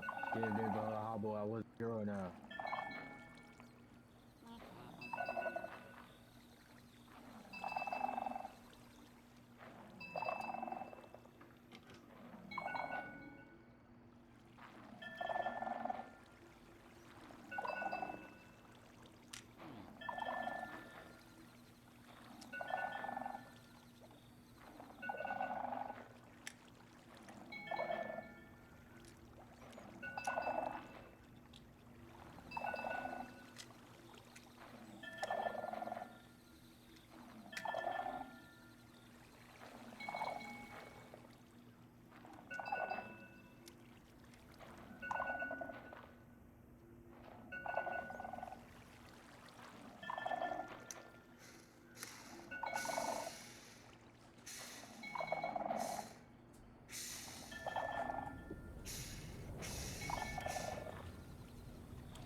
I'm addicted to your love. I'm addicted to your cum.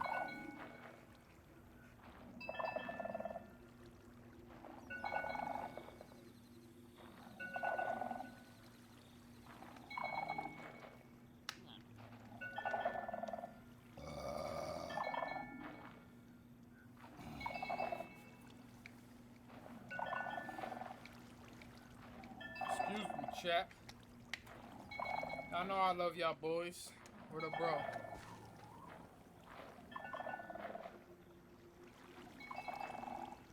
locked in at Minecraft.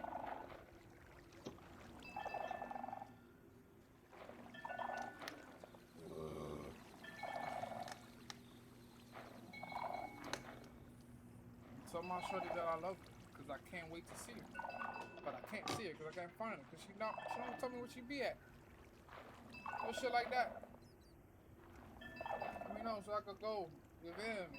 Alright, I'm gonna go. Bow.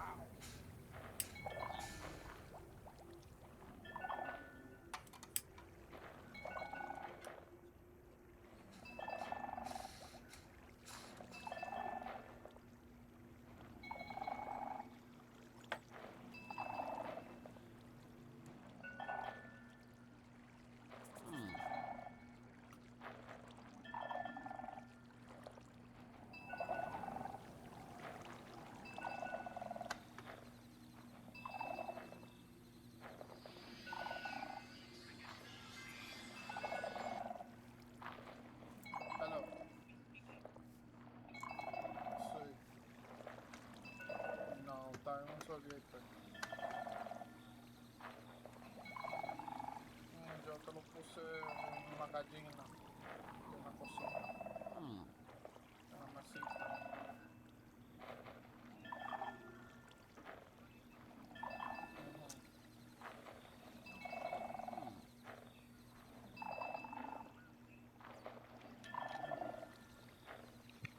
Eso está bien ahí.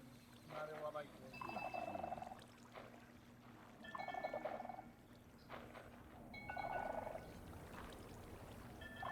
No, aquí.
Yes, brother. We're locked in, brother.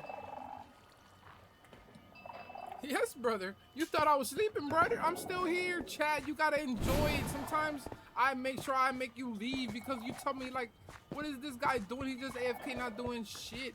And this is why I need somebody else to tell me, bro, step it up. Their content is boring. How? How? I'm sorry. I'm not Mr. Beast where I can start giving out money. I wish. But one day, we will. Now look, y'all not seeing the art on this pond or this fish tank. It's a 3-way fish tank. 4-way over here now. It's gonna be a 4-way fish tank. Bro, who could fucking do it like me? Nobody. Go find me somebody that could do it like me. You can't find it. Nah. Nah. Not today. So let me keep on frying this, John. Cause this is looking impeccable. Magnificent. So beautiful. I'm loving it. McDonald's.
Beautiful. Just beautiful, chat.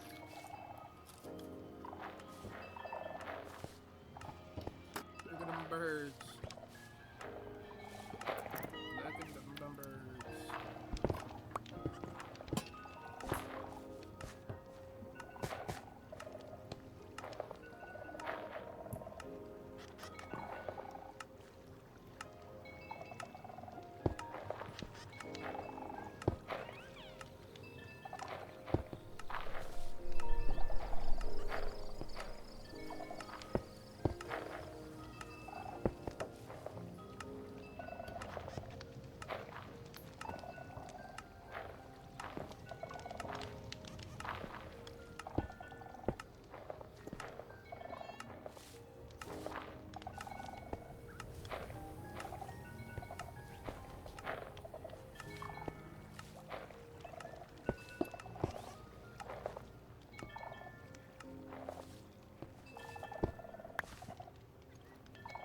doing?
having a beautiful blessed day.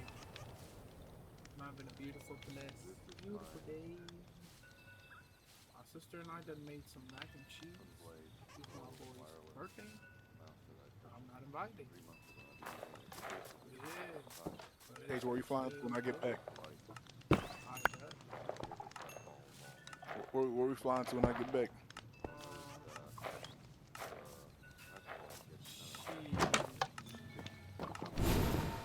We going to Hibachi. Bananas. Wait. Bananas. Benny Hunters. We going to Calabasas. Okay. Where that at? No. Word. Oh, we go to a place where they have a volcano. Guatemala has a volcano. California. Stark difference is movement between the two increasingly. We got did South America. I don't know if I did South America or not. Lubricating my right blade pro constantly, like every day almost, make it acceptable compared to mine. But after a while, I finally decided I would open this thing up. I was fearful of doing this for all this time. Couldn't get one of these. Sold out. So you don't know? Wait. Gotcha. I got Asia downloading. I'm gonna get Asia. I already got Africa, I think. I'm gonna get Oceania, Pacific, and Australia just in case. We getting all the packs, Sage. So by the time I get back, I'm gonna have every map.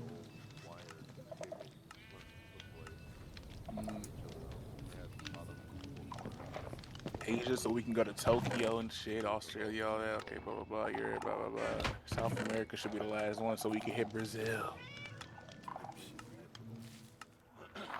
Brazil. Once open, I found that the internals were shockingly different. Alright, man, let that marinate. I'll be back.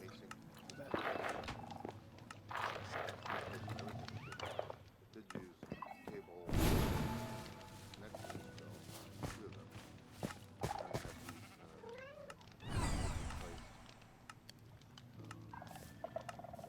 hardwired connectors with 4 prongs. They were in there hard. I didn't want to crack the plastic. I didn't need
Goo goo gaga.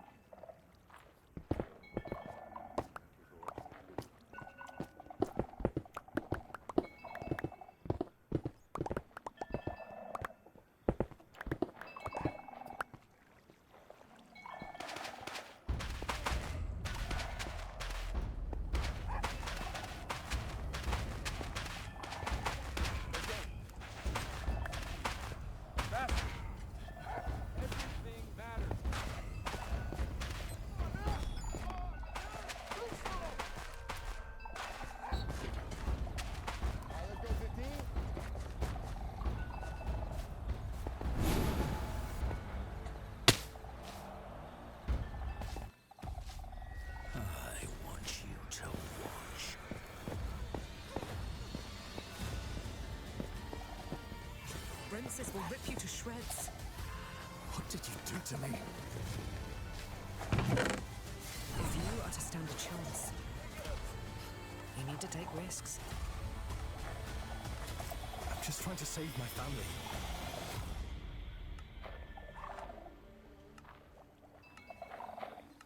Hi everyone, my name's Matt, and today we're gonna build and set up a sub $100 dedicated game server for Minecraft. This system will also allow you to host servers for games like Palworld, Valheim, Terraria, and many, many more. In the long run, this can save you a ton of money compared to renting a server like many people do. Plus, setting it up is surprisingly easy thanks to a few key pieces of software that we'll be installing to configure and manage our game servers. Now, you could buy individual parts and build a custom server, but at this budget, I think the best approach is to buy an old pre-built system and upgrade it to fit our needs. After looking at a bunch of options, I settled on this HP Elite Desk 705G4, which I picked up for $55, and you can currently grab it from the same seller for about 60 bucks. I went for this one in particular because it had a 4-core, 8-thread Ryzen CPU that's decently powerful and relatively power efficient. It also came with 8GB of RAM and a power adapter, which you need to look for as many listings will specify the power adapter isn't included. This meant all I would have to do is install a boot drive and some extra memory, and I would have a cheap and capable PC to turn into a dedicated game server. So about a week after placing the order, this box landed on my doorstep. Opening the box up, I found the power brick and the system itself protected with a good amount of brown paper. Pulling the PC out, the first thing I noticed was its size. I knew it was going to be small, but it's a lot tinier than I expected. For reference, its footprint is around 175 by 175 millimeters, or about 7 by 7 inches. Its height is about 40 millimeters tall, or about 1.5 inches, and its weight is about 1,110 grams, or a little under 2.5 pounds. I'm thinking this small size will be a big plus for a lot of people who don't have the room for a larger server housed in something like a mid-tower case. This could easily fit in pretty much anyone's networking area, and while ideally it should have good ventilation, you could probably even set it under your Wi-Fi router and it would be fine. Before opening the system up and cleaning/upgrading it, I went ahead and plugged it into a monitor, keyboard, and power just to make sure it was working. This is because I generally think it's a good idea to test the functionality of a system like this before you start messing around with it. Luckily, it did boot right up, and after googling the BIOS key, which is F10, I was able to enter into the BIOS and confirm basic functionality and the specs. So now that I knew it was working, it was time to crack this little office PC open. Using the thumb screw allowed me to push the panel forward and lift it away. The front panel looked pretty dusty, and there was some dust buildup by the fan, but nothing major. I started by pushing forward and lifting up on the drive cage. Then I could open this clip, pull out the ribbon cable, and lift the cage away. This revealed stuff like the CMOS battery, M.2 slot, and M.2 Wi-Fi slot, both of which were empty and missing their screws. The fan pretty easily hinges up and pulls away, and the fan cable can be unrouted and unplugged. With the fan out of the way, we can see the single 8GB stick of DDR4 SODIMM memory, which I pulled out to film and clean. Then I could use a Torx bit to loosen up the cooler screws, and I couldn't really wiggle it off, so I just had to pull, and thankfully it came off without pulling the CPU out of the socket, which is pretty common to happen with AM4 CPUs. Then I could use an alcohol-soaked paper towel to clean off the old thermal paste and give us a better look at the system CPU, which is a Ryzen 5 Pro 2400 GE. This is a 4-core 8-thread CPU with a 35-watt TDP and turbo speeds of up to 3.8 GHz. Not the fastest chip in the world, but for running a couple game servers, it should work perfectly fine. After getting everything out, I also noticed this DisplayPort that seemed like an add-on board. I tried to remove it, but accidentally stripped this top screw and couldn't get it out. I also lost one of the 2 screws I took out from it. The one consolation is these screws also work in the M.2 slot, so I didn't need to buy an M.2 screw, which was great news. The board itself didn't look very dirty, so the only thing I really needed to clean were the heatsink, along with the front panel, which I popped off and used a vacuum and pick to remove the dust bunnies. Then I could reinstall the original 8GB stick along with a random 8GB one I had on hand. You can pick up this exact one new on Amazon for $12, which if we add up the $55 for the system, brings our running total to $67. Then I added some new thermal paste to the CPU, lowered down the cooler, and tightened it down in a cross pattern until it was secure. Next I plugged in the fan, rerouted the cable, and hinged it into place. Then I can install the SSD in the slot, which is this 256GB NVMe drive from WD I had on hand. You can grab a 256GB drive like this one on Amazon for about $20, which will bring the running total to $87. If you have a little more in the budget, I would recommend spending the extra $10 on a 512GB drive, which will give you more room for stuff like world backups. I needed to save a little money for something I will talk about in 1 minute. Next, I could reinstall the drive cage ribbon cable and the drive cage itself. And finally, I popped on the top panel and secured the thumb screw. With that done, the hardware for this build is actually good to go. Now we can move on to installing the software. Before I get into the actual process, let's quickly talk about what we are going to use. The base operating system is going to be Ubuntu Server, which is free. On top of that, we're going to optionally install Webmin to manage. We are frying.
Fearful of doing this because for the longest time couldn't get one of these.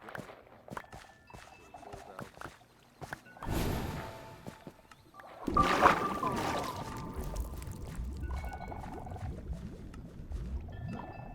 So I was worried about messing it up. Now that they're available again, really open it up.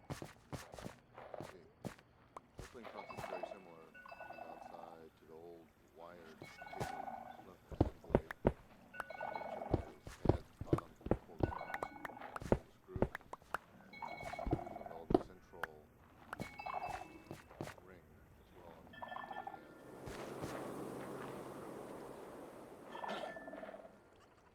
You just take a pry bar and just wedge it open like that. Once open, I found that the internals were shockingly different compared to the old slim blade.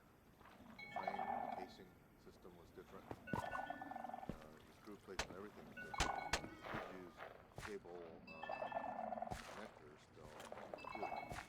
But now you had these kind of awkwardly placed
did this. I saw shockingly that the switches on it are quite different. As you saw. I'll put a picture of it so you can look at it closer at the end of the video. The old ones use Panasonic EBQ E0, E07K Tech Gold 105 amp 30 volt switches. Which are these small, squarish, cubical switches at each corner.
Oh, hello guys, my hair's gone grey since the last time we've met, but let's not talk about my greying hair, let's talk about this thing here, the Ploopy Trackball Classic.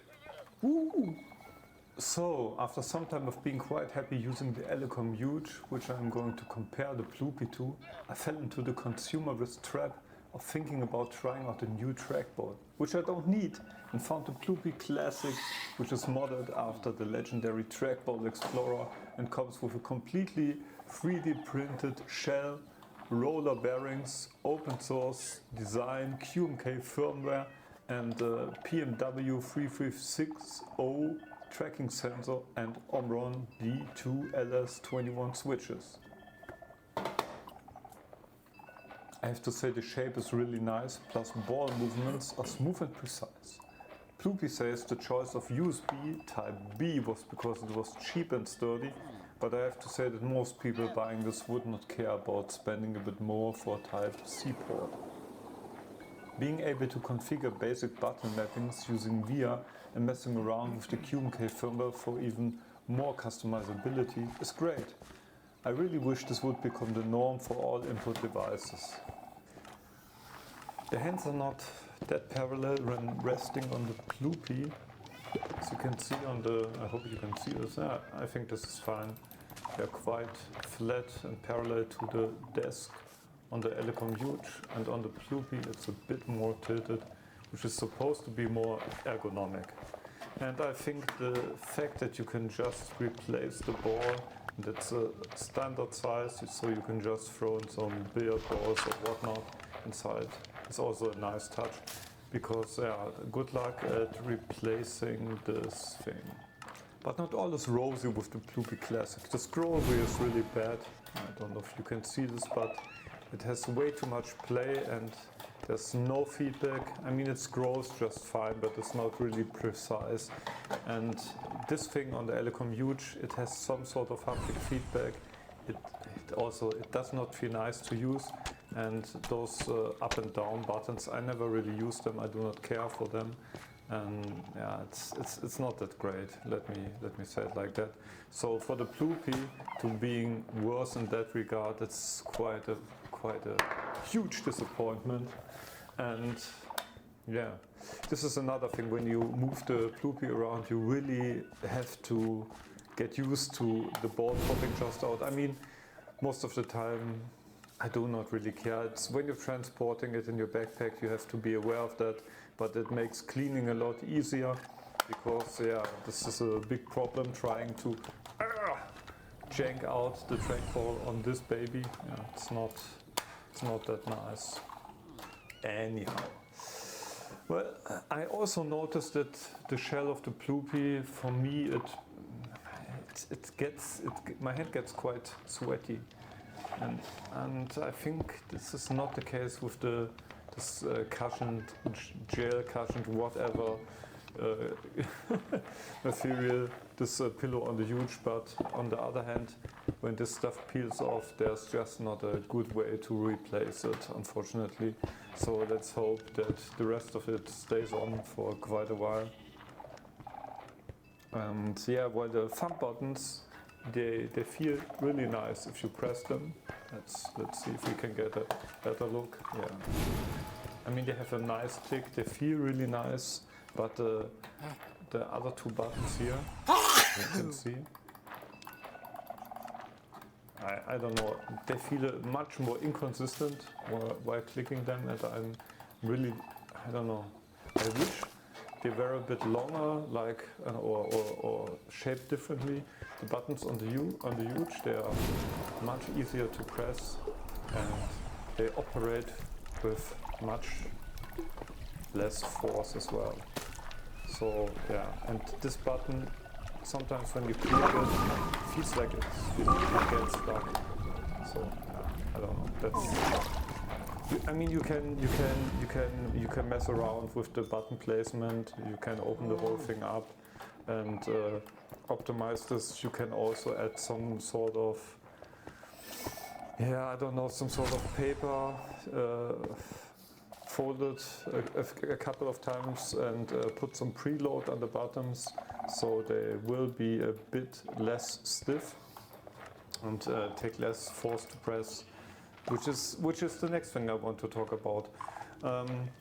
While using the Ploopy, after around 3 weeks every day, I developed some pain in my thumb, and yeah, it was the only thing that really changed in my daily, day-to-day workflow, let's call it like that, and my routine was using the Ploopy. And after stopping using it for some time, the pain went away quite fast. So yeah, it's definitely coming from the Ploopy. And I have to say the clicks on the Elecom are just so much lighter. So I think that's the issue, because let's be honest, you're fighting against gravity a bit when pressing with those buttons with your thumb. Those kinds of trackball designs, I mean, they are fine, but I'm a heavy user of my input devices, and I used to click a lot. So I want the clicks to be as okay, I lost my mind for a second. So I want the clicks to be really light, if this makes any sense to you. Like on the keyboard, I'm not a big fan of heavy switches for typing a lot. I think it just adds unnecessary strain to the movement, and will make some sort of stuff like RSI even worse. Yeah. And honestly, I use the Elecom now for, I don't know, over 3 years, and I've never developed any kind of pain in my thumb before I switched to this. So yeah, that's quite a shame, because I really like the firmware, the open source design, the sensor, the bearings, the ability to swap out the ball, the way it looks. I mean, it's really a nice device, but unfortunately, yeah, like things are now, I cannot really recommend it in its current form, at least for me. And using it, to be honest, was a bit of a learning experience, and made me realize that maybe trackballs where you use the left and right click with your thumb are not the best option for me, since I click a lot. I know I'm a filthy casual who doesn't use key bindings for everything. Maybe I should optimize my workflow towards my hand leaving the keyboard less, but with this in mind, maybe something like the Ploopy Adapt would be more appropriate for me, because this whole thing made me think about how I was using Kensington Slim Blade for many years, and I think probably around 7 years, and it was really extremely comfortable. But the clicks, man, I don't know.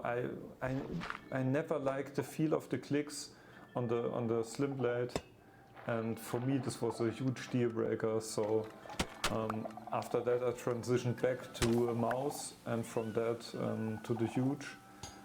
Now I went with the Ploopy. Unfortunately, I'm just going to put it on some workstation which I'm not using that much, so it still finds some use, and maybe I play around with optimizing the clicks, and I will test the theory if I make that a bit lighter. Maybe I won't develop the same problem as before, and I will also have a look at dialing in those two buttons a bit more. And as you can see on the Huge, those buttons are so much longer, so you have much more force applied if you press them there, and you don't have to be that precise with where your finger is right now if you're coming off from the ball like that. You get the idea. Okay, let's not make this any longer than it already is. I think I communicated my thoughts on the Ploopy to you guys quite well. Otherwise, just roast me in the comments, and have a nice day. Goodbye.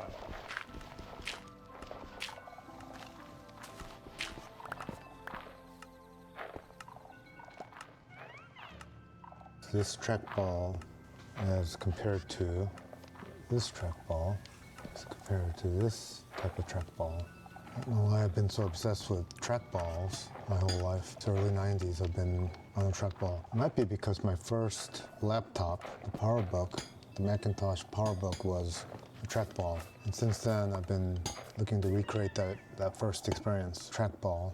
And I've cycled through the Microsoft Explorers and the early Logitech Trackman Marble type trackballs, eventually going towards the L-Track. The L-Track, bought out by PI Engineering, various Elecom Kensington expert. Elecom, huge Elecom trackballs. I think I've tried all of the Elecom trackballs now. I've liked the Huge quite a bit and stuck with it for a few years before switching out to Kensington and others. The Elecom software glitches intermittently, absolutely ruining the experience. But the Huge itself is almost perfect. And then once I went to Ploopy, I never really looked back at the others as much, although this one is quite good. This Kensington TB800 is an outstanding competitive trackball with ceramic bearings. A 52 millimeter ball, adequate. It's got the nice, smooth, scrolling ring. It's got plenty of buttons to program. The side-to-side, up and down scrollers. I think the TB800 is the ultimate landing spot for that Kensington Expert ambidextrous type of Kensington Expert type of mouse. What it misses is bearings, the way Ploopy has it, and bearings in the way that Adept Anyball, these BTU ball transfer units, allow these 57 millimeter balls with Anyball to freely spin with almost no resistance, as you can hear. And so this so-called Anyball adaptation that was added alongside the larger trackball well by Ardem, so-called No Pilot 1974. That has really optimized the Ploopy interface. He added these magnetic switches, switch covers that you can take off and snap back on like that. The BTU wells and the movable switches that adequately presses down on the fresh off the shelf Ploopy chip that you can purchase from the Ploopy people in Canada. Ardem eventually developed his own version of the trackball when he went to this shell. He calls it the end game, the eFog Dev end game, and it really is the finale, the ultimate.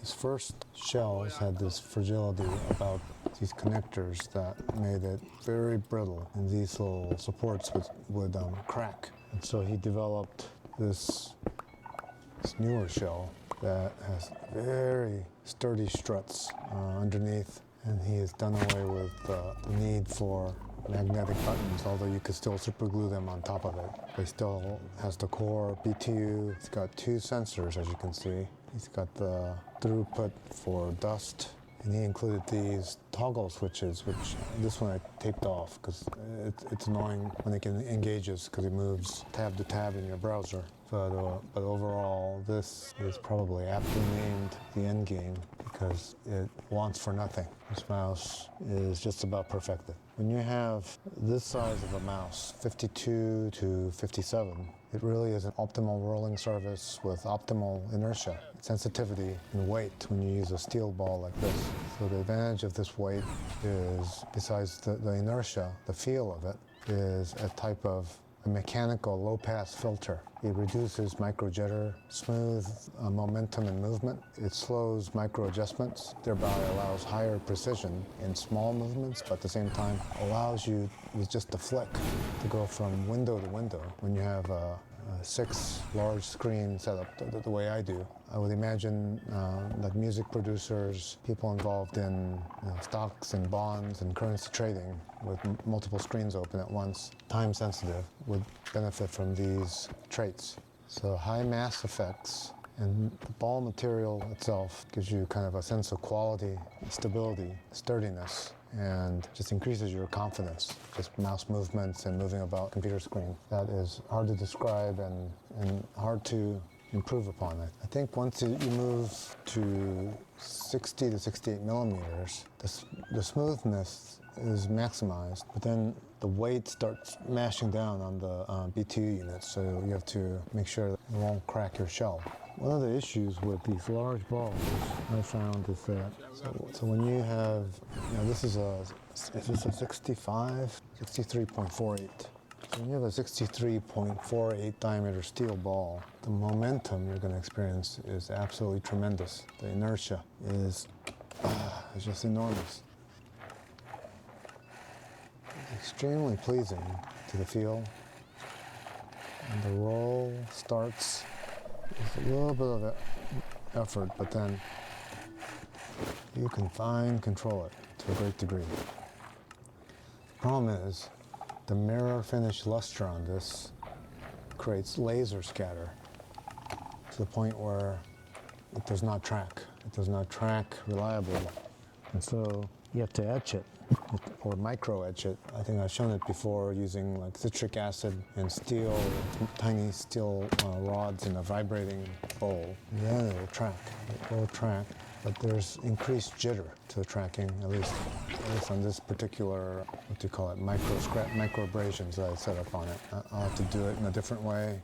Maybe it will need to be rougher, kind of a more rougher etching to give it a more constant up, down, left, right consistency in the movements and the tracking.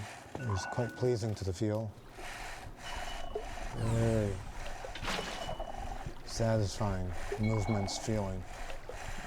That feeling of inertial gravity. It feels like you have Isaac Newton in your hands. Very satisfying. So this is the original Kensington phenolic resin ball. So this one is light as a feather, comparatively. So I think this one is 52. The standard billiard ball is just over 57 millimeters. So I'm using that right now. So after using a steel ball for a while, it gives you a sense of flight, extreme dexterity, agility, when you move from a steel ball to the phenolic resin ball. Even though this is no lightweight ball, it's a standard billiard ball. And what I've ordered is a 61.5 millimeter carom ball. Carom is a game in which you knock your cue ball against two other carom balls. And using geometry, you score points by hitting both balls. And so those carom balls, being 61, will fit in this well perfectly, or almost perfectly, with maybe like a couple of millimeters. So you should still have the agility, but being a larger ball, it'll give me greater mass effect, better coasting, smoother motion, greater surface leverage, larger finger contact area, increased sensor distance. It will give me possibly a higher force requirement, but it will not create a higher static friction. It will give me higher inertia. It will, to a greater degree, filter out my hand movements, micro jitter, smoothen cursor trajectories, and have more surface travel, more linear travel across my screens at smaller efforts. So I believe the 61.5 millimeter carom ball will be the ideal size for this particular Adept Any-Ball shell system. I found the perfect place to print this. I don't have my own 3D printer. I don't want to maintain all the resin jars and the waste. The absolute resource it requires to 3D print various things. So I found this place called get3dprints.com based out of Utah. And they can print these using PETG, which is far superior to FDM printing. And so both of these are from that place. These are PETG shells, resin material. They're like the perfect structural consistency, strength, durability for these trackballs. So look for PETG material to print these out of. They're far better than FDM. I got one of these printed for FDM. Okay, so here it is. So this is an FDM printed version of Artem's eFog Dev shell. It messes up. The deposition too thick, like right here, so it doesn't flex. Like this one doesn't move at all. So then at the risk of the loss of the entire shell, I would have to go in there with either a heated scalpel or some other way and cut some of that structure down. Very risky. And so I decided I'm going to do that only when I absolutely have to. But this is FDM material. This is it's a good-looking material, very consistent. As you can see, this one printed out pretty well. But these buttons don't flex. That one does. That one does partially, only laterally. That one almost, but most of these aren't flexing enough to depress the switches beneath. So that's a big problem with FDM. So I think, I'm not sure, but I think the Plupi makers, they print their shells out of FDM also, but they've perfected their structure so that the switches, as you can see, flexes freely everywhere. I think their design is a bit thicker than ours. In any case, the Plupis flex very nicely. But you can see the bearings. These are the roller bearings. They're quite noisy. Iteration of the Plupi ball. It sounds like that. And the feel is somewhere in between a static bearing and the free roll of the BTU. But it's not an unpleasant sound. Yeah, the Plupis are very nice. The Plupi roller bearings are very nice. So the precision, the absolute precision in movement, the feel of the switches on the Plupi are hard to beat. It took a lot of trial and error to finally beat it, but I think Artem done it. The trackball journey got started with the PowerBook trackball on the Macintosh, early 90s. Was it 92? That got me to the Logitech Trackman marble trackballs, to eventually their latest, the MX Ergo. I've got that still somewhere upstairs. But then the Elacoms came on strong. The Kensington Expert, the Kensington Slim Blade, and eventually the TB800. And the TB800, I heard, has been decommissioned, and Kensington has decided to not produce them anymore.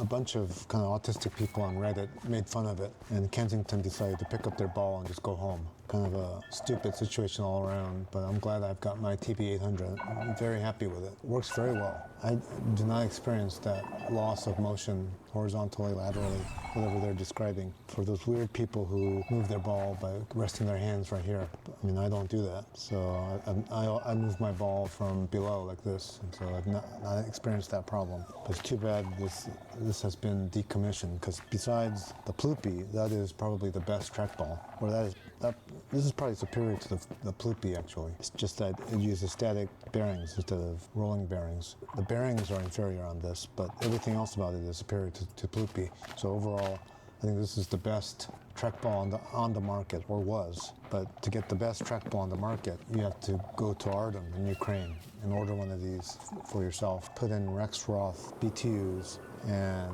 in my opinion, use stainless steel balls to get the ultimate trackball experience. It's pure, rapid agility, in which case you use phenolic resin balls on Rexroth BTUs like that.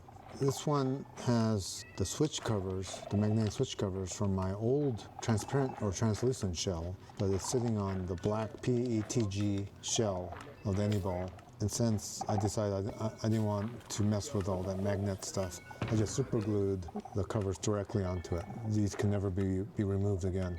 It's a bit tacky looking, but I don't mind how it looks. This thing is just an infant switch protector that I put on here just to occupy the space. Got a little blue tack to hold it in place. I never thought that it was worth printing out those little Star Trek triangles. I'll probably sand this down and paint this black eventually. So this, the Plupi Adept Anyball Project's shell, my all-time favorite trackball, the Endgame by Artem right here, sits on my right hand. And this thing is absolutely precision accurate and lets me just swing side to side from one monitor screen to the other in just one rapid movement, one quick movement, while at the same time allowing this extremely fine pinpoint control. I can move it reliably, just micromillimeters at a time on a screen. I could draw with it, I could do whatever I want with it. So besides this ramble that I have happening in the next few days will be that I shall be departing for Europe almost a month in the midst of 3 wars waging all around it. Ukraine, Gaza, Iran. It's probably a bit foolish to be traveling at this time, but I had already purchased the tickets many months before, and so my plane tickets were refundable, but some of the hotels and stuff were not. So the train tickets definitely were not, and so I'm stuck having to go in the midst of that war. a little bit anxious about that. I may or may not make some videos about that once I get there. The current plan is to land in Paris, immediately fly to Berlin, and I'm going to do a clockwise movement from Berlin to Dresden to Prague, Budapest, Wien, Salzburg, München, to Nördlingen, Heidelberg, Luxembourg, Brussels, and end up in Amsterdam. Done that twice before, so this may be possibly the last time I'll do this. I've heard bad things about Europe, and so I wanted to see if it's true, how bad Europe has gotten due to immigrations from non-European peoples. If Europe is destroyed, as people say it is, I'll be able to attest to that after my trip. I will be signing off at this time.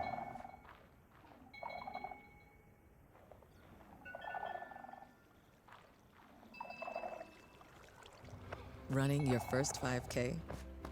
Hard. His first day behind the wheel? Little bumpy. Choosing a name for your first? Not easy. Progressive understands first times can be challenging. It's why we created the Up Payment Program, down payment assistance for first-time home buyers. Because first times are easier with a little help. Learn more at progressive.com/openthehouse. 2 weeks? No, 3 weeks from Thursday. Go from waiting to getting the fastest 5G home internet. Delivered the same day.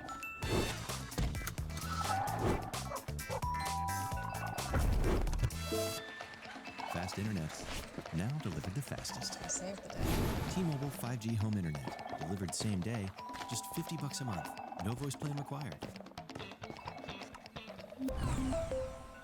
In this video, I'm going to review the Ploopy Adept, the Slim Blade, or Slim Blade Pro, and the Kensington Expert. And everybody who knows me knows I'm a Slim Blade guy. I love the Slim Blade / Slim Blade Pro. But I just got a Ploopy Adept, which is of the same form factor, and I don't really know what this form factor is called. I've seen it called Top Ball by comparison to the traditional format, being the Elecom devices and the Ploopy Classic. These follow something called the Microsoft Trackball Explorer format. It's right-handed. You use your middle or index finger for the ball, and there are thumb buttons and a thumb scroll wheel. These guys down here are a square, right? And they have buttons around the ball. The ball's in the middle. And yeah, I don't know what this is called, but I've seen it called Top Ball. And as far as I know, these are the only 3 devices in this category, besides older devices, older versions of the same models and such. They were white, and you may see them online on eBay or whatnot. But the Kensington Expert is the older one, and it's probably more popular of the bunch only because it's had the time to build up recognition and reviews and whatnot. But I don't like it personally. I don't like it nearly as much as the Slim Blade. But we'll start here just because chronologically we go from right to left. The Expert, one downside of it is it just has a slant slope going forward, so you kind of pinch your wrist a little bit to use it unless you have a wrist rest, which a lot of people do. One thing people like about it is that these buttons are very carved out and distinct. Unlike the Slim Blade, the sort of sweet spot is closer to the ball, and it's hard to know where to click, where the click kind of stops. Like down here, you can kind of activate it, but ultimately the sweet spot is closer to the ball. Whereas this, anywhere along the buttons are equally sort of activation spots. And then I think the other main reason people like the Expert is that it has a physical scroll wheel. As opposed to the Slim Blade, which has, I think it's just called a virtual scroll wheel. The way you activate it is you slide your finger around this silver ring. The ring doesn't do anything. There's no sensor on the ring. It's just like a guide for you. It's got an inlay that you put your finger into, and then you slide your finger along the ball. And the ball, when it rotates on a static axis, there's firmware in the mouse that detects that it's rotating on a static axis instead of 3-directional. And if it rotates on a static axis, it activates the scroll mechanism. And so there's no physical scroll capabilities. And that is a blessing and a curse. The blessing is it's really slick, it's really cool, and there's no added hardware kind of beefing up the system, and no moving part that can fail quite as much as the scroll ring here. The scroll ring on this is a little bit low quality hardware-wise. Some people call it scratchy. Let's see if you can hear it.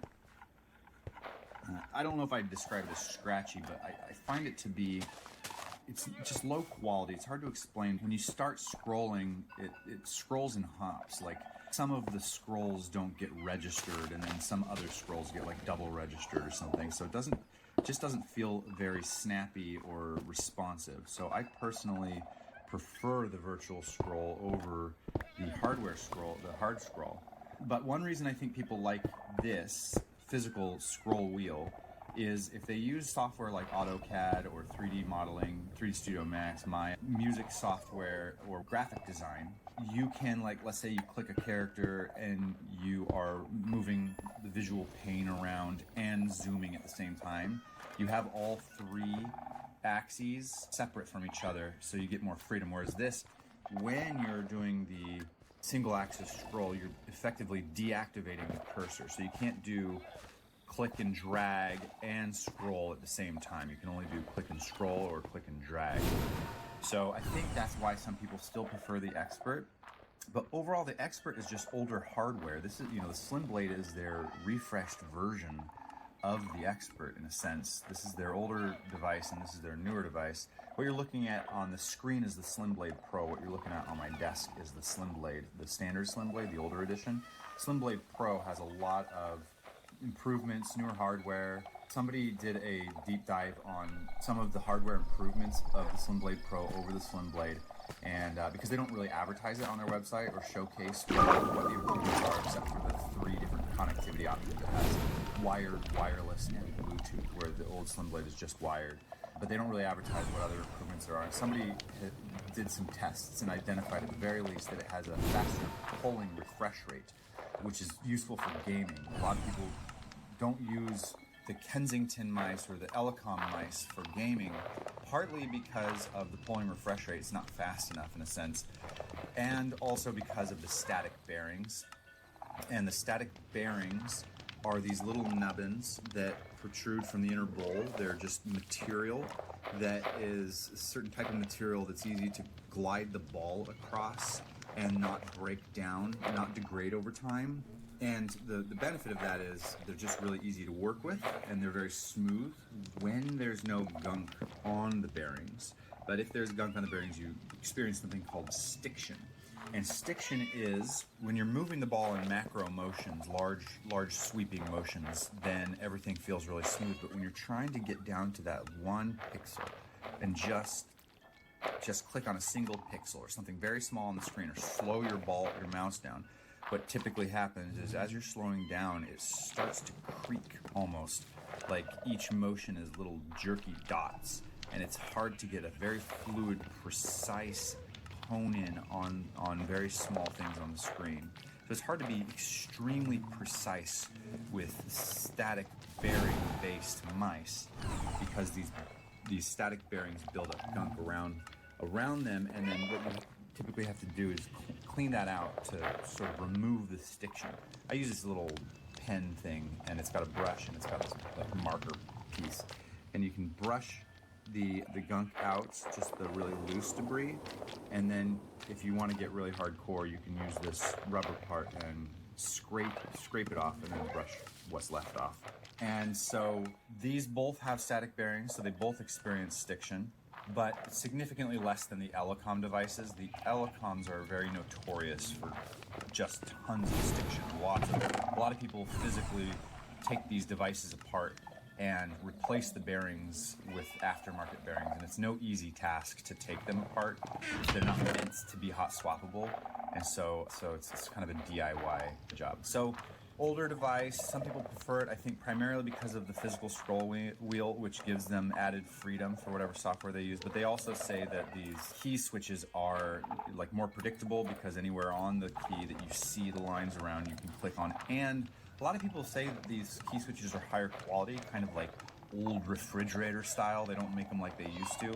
Some people have experienced the key switches on Slim Blades breaking, but I've never experienced that. I've had multiple Slim Blades, one for me and my partner, over about 3 years, and I've had no problems with the key switches. In fact, I personally find these clicks to be more responsive than the Expert. So it just, I guess your mileage will vary, but if I had to make a broad sweeping statement, I'd say this is newer, so it stands to bear that they've learned some hardware lessons and this is improved. So I definitely prefer the Slim Blade. And again, if you're interested in the Slim Blade, get the Slim Blade Pro, not the original version, because the Slim Blade Pro has hardware improvements and 3 connectivity options. Now that brings us to the Ploopy. Ploopy is famous for their original Classic, which is quite expensive, about $200, but it's very ergonomic for your right hand. It feels really good on the right hand. It's got a bit of an angle, which reduces pronation, and it's very large, so you can rest on it very easily, and then it has a fairly large finger ball. The reason I prefer this form factor, what I'm calling top ball, is that they're ambidextrous in that you can take it from one side of the desk and move it to the other and use your left hand or your right hand. What I do is I work with my left hand, so 99% of my usage of this mouse is left-handed. And then I switch it to the right just for gaming because I'm more, I'm right-handed, so I'm more accurate with my right hand for gaming. The way you would do that is with the Kensington devices. They have software called Kensington Works. And unfortunately, you have to map all of the keys individually. So if you're working all day, this is closed. And then when you switch to gaming, you open this up and then you click all these and you mirror them out. They don't have profiles where you can have like left hand profile and right hand profile. So it's a little bit of a pain in the butt. Whatever, it takes a minute and a half to do. With Ploopy, it's super slick. They have this web app called Via, usevia.app. You say authorized device.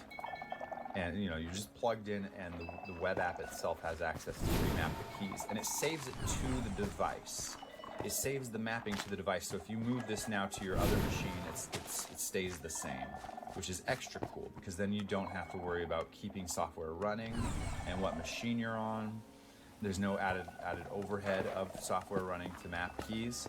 So it saves the key mapping to your device. And what you do is they have these layers, 0 through 7. These are profiles. And so you can set layer 1 to be left-handed, and you can see these are like the mouse buttons, and then you can have one of the buttons toggle. This is TG1 or TG0 for toggle layer 1, toggle layer 0. I have it as this button here. Toggle it from left-handed to right-handed, where all the keys are mirrored. This toggles it from left-handed to right-handed, and now that it's mirrored, I would use this one to toggle back. So I have, work mode and game mode, which is pretty slick. If you go to layer 0 and you see this button, drag scroll.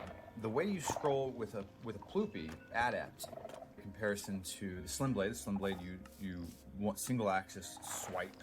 This is physical scroll wheel. The Ploopy Adept, you hold a button down of your choosing, mapped through Via, then you move the ball. And what's extra slick about this is it's omnidirectional. So hold this down and you move up, down, left, right. With these guys, you would have to just hold the shift key. It's just like a standard scroll wheel. You would hold the shift key to scroll horizontally, otherwise you're scrolling vertically. So this gives you omnidirectional scrolling. Okay, so the Ploopy Adept is very, very beloved in the trackball community. It's sort of the elitist mouse. Interestingly so, because I think what happened was the Ploopy Classic, which is about $200. A lot of people shied away from because it was so expensive compared to some of these other ones. Even at $120, you're still saving $80. But I know it's quite expensive. But you're still at least saving $80. And so I think the Ploopy device has traditionally been somewhat avoided by people just getting into the space. They end up grabbing something like an Expert or a Slim Blade, and they stick with it, maybe thinking someday they'll upgrade to these more expensive devices, but they never get around to it because these devices work pretty great, and so they end up just sticking to their guns. But people who buy this out the gate really swear by Ploopy. They say there's nothing as good as the hardware available on these with the sensors and the bearings, and if you experienced it, you'd know what we're talking about. You'd never go back. It's the end-all be-all. It's God mode mouse.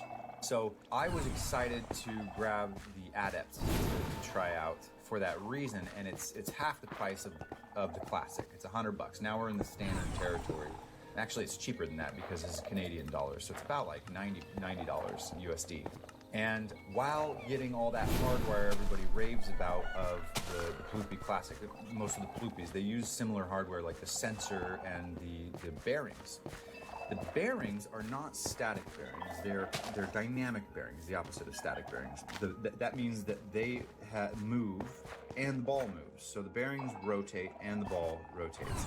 These particular type of bearings called roller bearings, they look like skateboard rollerblade bearings, like real industrial hardcore bearings. You can actually hear, there's such a thing as ball bearings, which are rotating balls that are smoother. You'll see that on the game ball. The game ball has dynamic bearings, which are ball bearings, which is super fluid and smooth. You can't hear anything. But with this being the roller bearings, listen to this. Compared to this, you can barely hear the Slim Blade, but boy, can you hear the Ploopy. I love it personally. Some people might not like it, but to me, it's kind of like a mechanical keyboard. You just get an audible confirmation of the clicks. For me, I love hearing where in the travel path the cursor is experiencing either slowdown or acceleration and stuff. So I personally like the sound. You can hear those roller bearings. The sound makes it feel, it gives you this experience that it's scratchy, that the motion is scratchy, that it's coarse or not as fluid, not as precise or something. And it's not true. It's an audible trick. It's actually the most fluid of the bunch. It is super smooth motion and smooth fluid. And you can really see that when you're scrolling. You hold down that thing, and then you just move the ball, and it feels very smooth as compared to doing it with this. You get almost these these clicks, like the traditional mouse clicks, like it goes down in like 2 lines at a time or something. Whereas this is this smooth scroll. And dynamic bearings compared to static bearings, dynamic bearings are superior, always and away. Dynamic bearings give you an accuracy, precision, fluidness, smoothness that you can't get with static bearings. The real place you see that is like trying to hone in on that single pixel. Really, I talked about here, these large sweeping motions are great and fluid, but when you're trying to get in on that tiny single pixel, you kind of hop. It's really hard can't really see it, but what I am experiencing it right now, it's like somewhat frustrating to like get it just so on that A. But with this, it's a lot easier to get those pixels. And what that means is if you are, a graphic designer, Photoshop, CAD, all that stuff, you're going to really appreciate this. If you're a programmer, you may not appreciate that quite as much. Most of the time, you're moving around your monitors, you're moving things to and fro, you're clicking, you're typing. So much is keyboard. That every once in a while, you're like, shit, I really just need that guy, damn it. Very rarely, and I think programmers who use Slim Blade maybe say it's not as bad as people think. But when you try the Adept, and I am a programmer, you experience it over the course of a week and you really recognize the benefit there. The Adept has all the buttons, they're all individually carved out, really high quality E-switch hardware. So that would appeal to the expert lovers. Very high quality switches, so the clicks really register and sound good. You don't have to click that hard and all that stuff. I still don't see what the problem is with the key switches of the Slim Blade. I really like the buttons on the Slim Blade, but it is nice that anywhere on the button you click definitely registers, and you don't have to worry about sort of where that hot spot is. Now, like I said, everybody who says they go Ploopy says anybody who would experience it would never go back. And I just want to talk about some of the cons of the Ploopy. I didn't think it was the big home run that everybody's making it out to be. I didn't think it just clobbered the Slim Blade. I think the Slim Blade has a time and place. I personally still use it for, I think, the majority of my working day, and I use this for gaming now, primarily.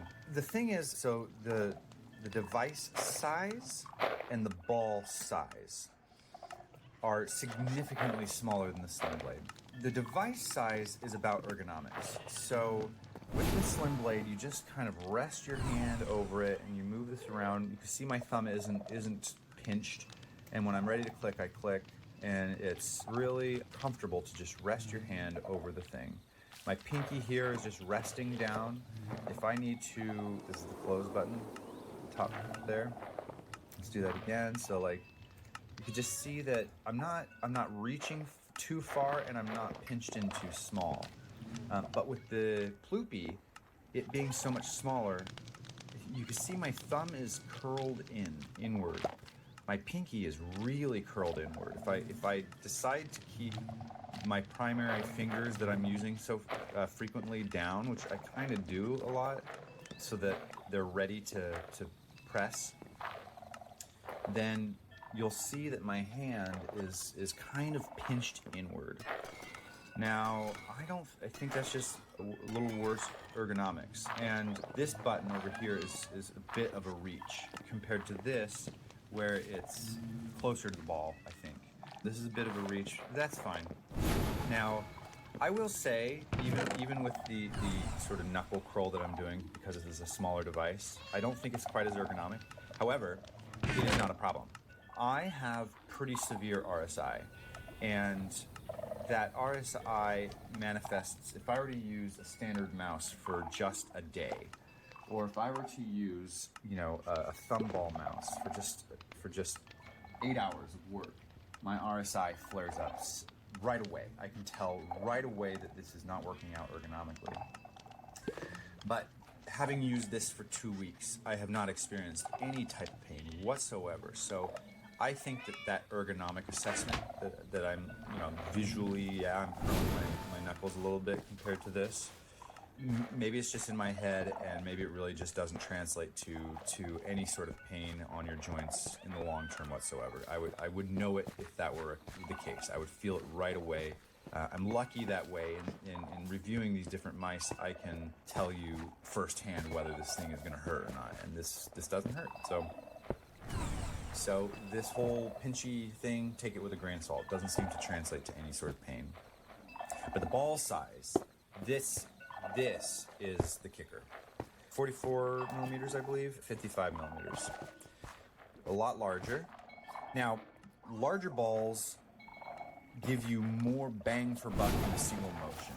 The analogy I make is you have a small mouse on a small mouse pad, and you have to pick it up and move it over and over and over and over just to get your cursor across the screen. That's what it's like to have a small ball. And this, having a large ball, is like having a standard mouse on a large mouse pad, and you can make these coarse grain motions with your arm and your wrist to move the mouse around. That's what this does feel. It feels a little bit harder to travel the mouse across the screen. So for these large day-to-day, daily driver mouse motions that you're making, this is worse than this. I kind of wish that Ploopy would have just stepped up the size of the device just a smidge and to accommodate a larger ball. That breaks down though when you are getting down to the pixel level. Once you slow the ball down, you've driven your car and now you're in the neighborhood and you're trying to find the house, that's when Ploopy shines. So I think it really depends on your type of use case. Are you making large sweeping motions all day? Then you're going to really favor this large trackball.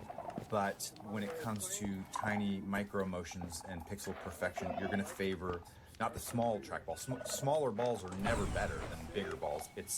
It's the bearings that shine here, and so you cancel out the negative effect of the small ball by having dynamic bearings. Bigger ball is almost always better, except for like if you want to travel or, you know, portability or whatnot, but bigger ball is almost always better. You get larger sweeping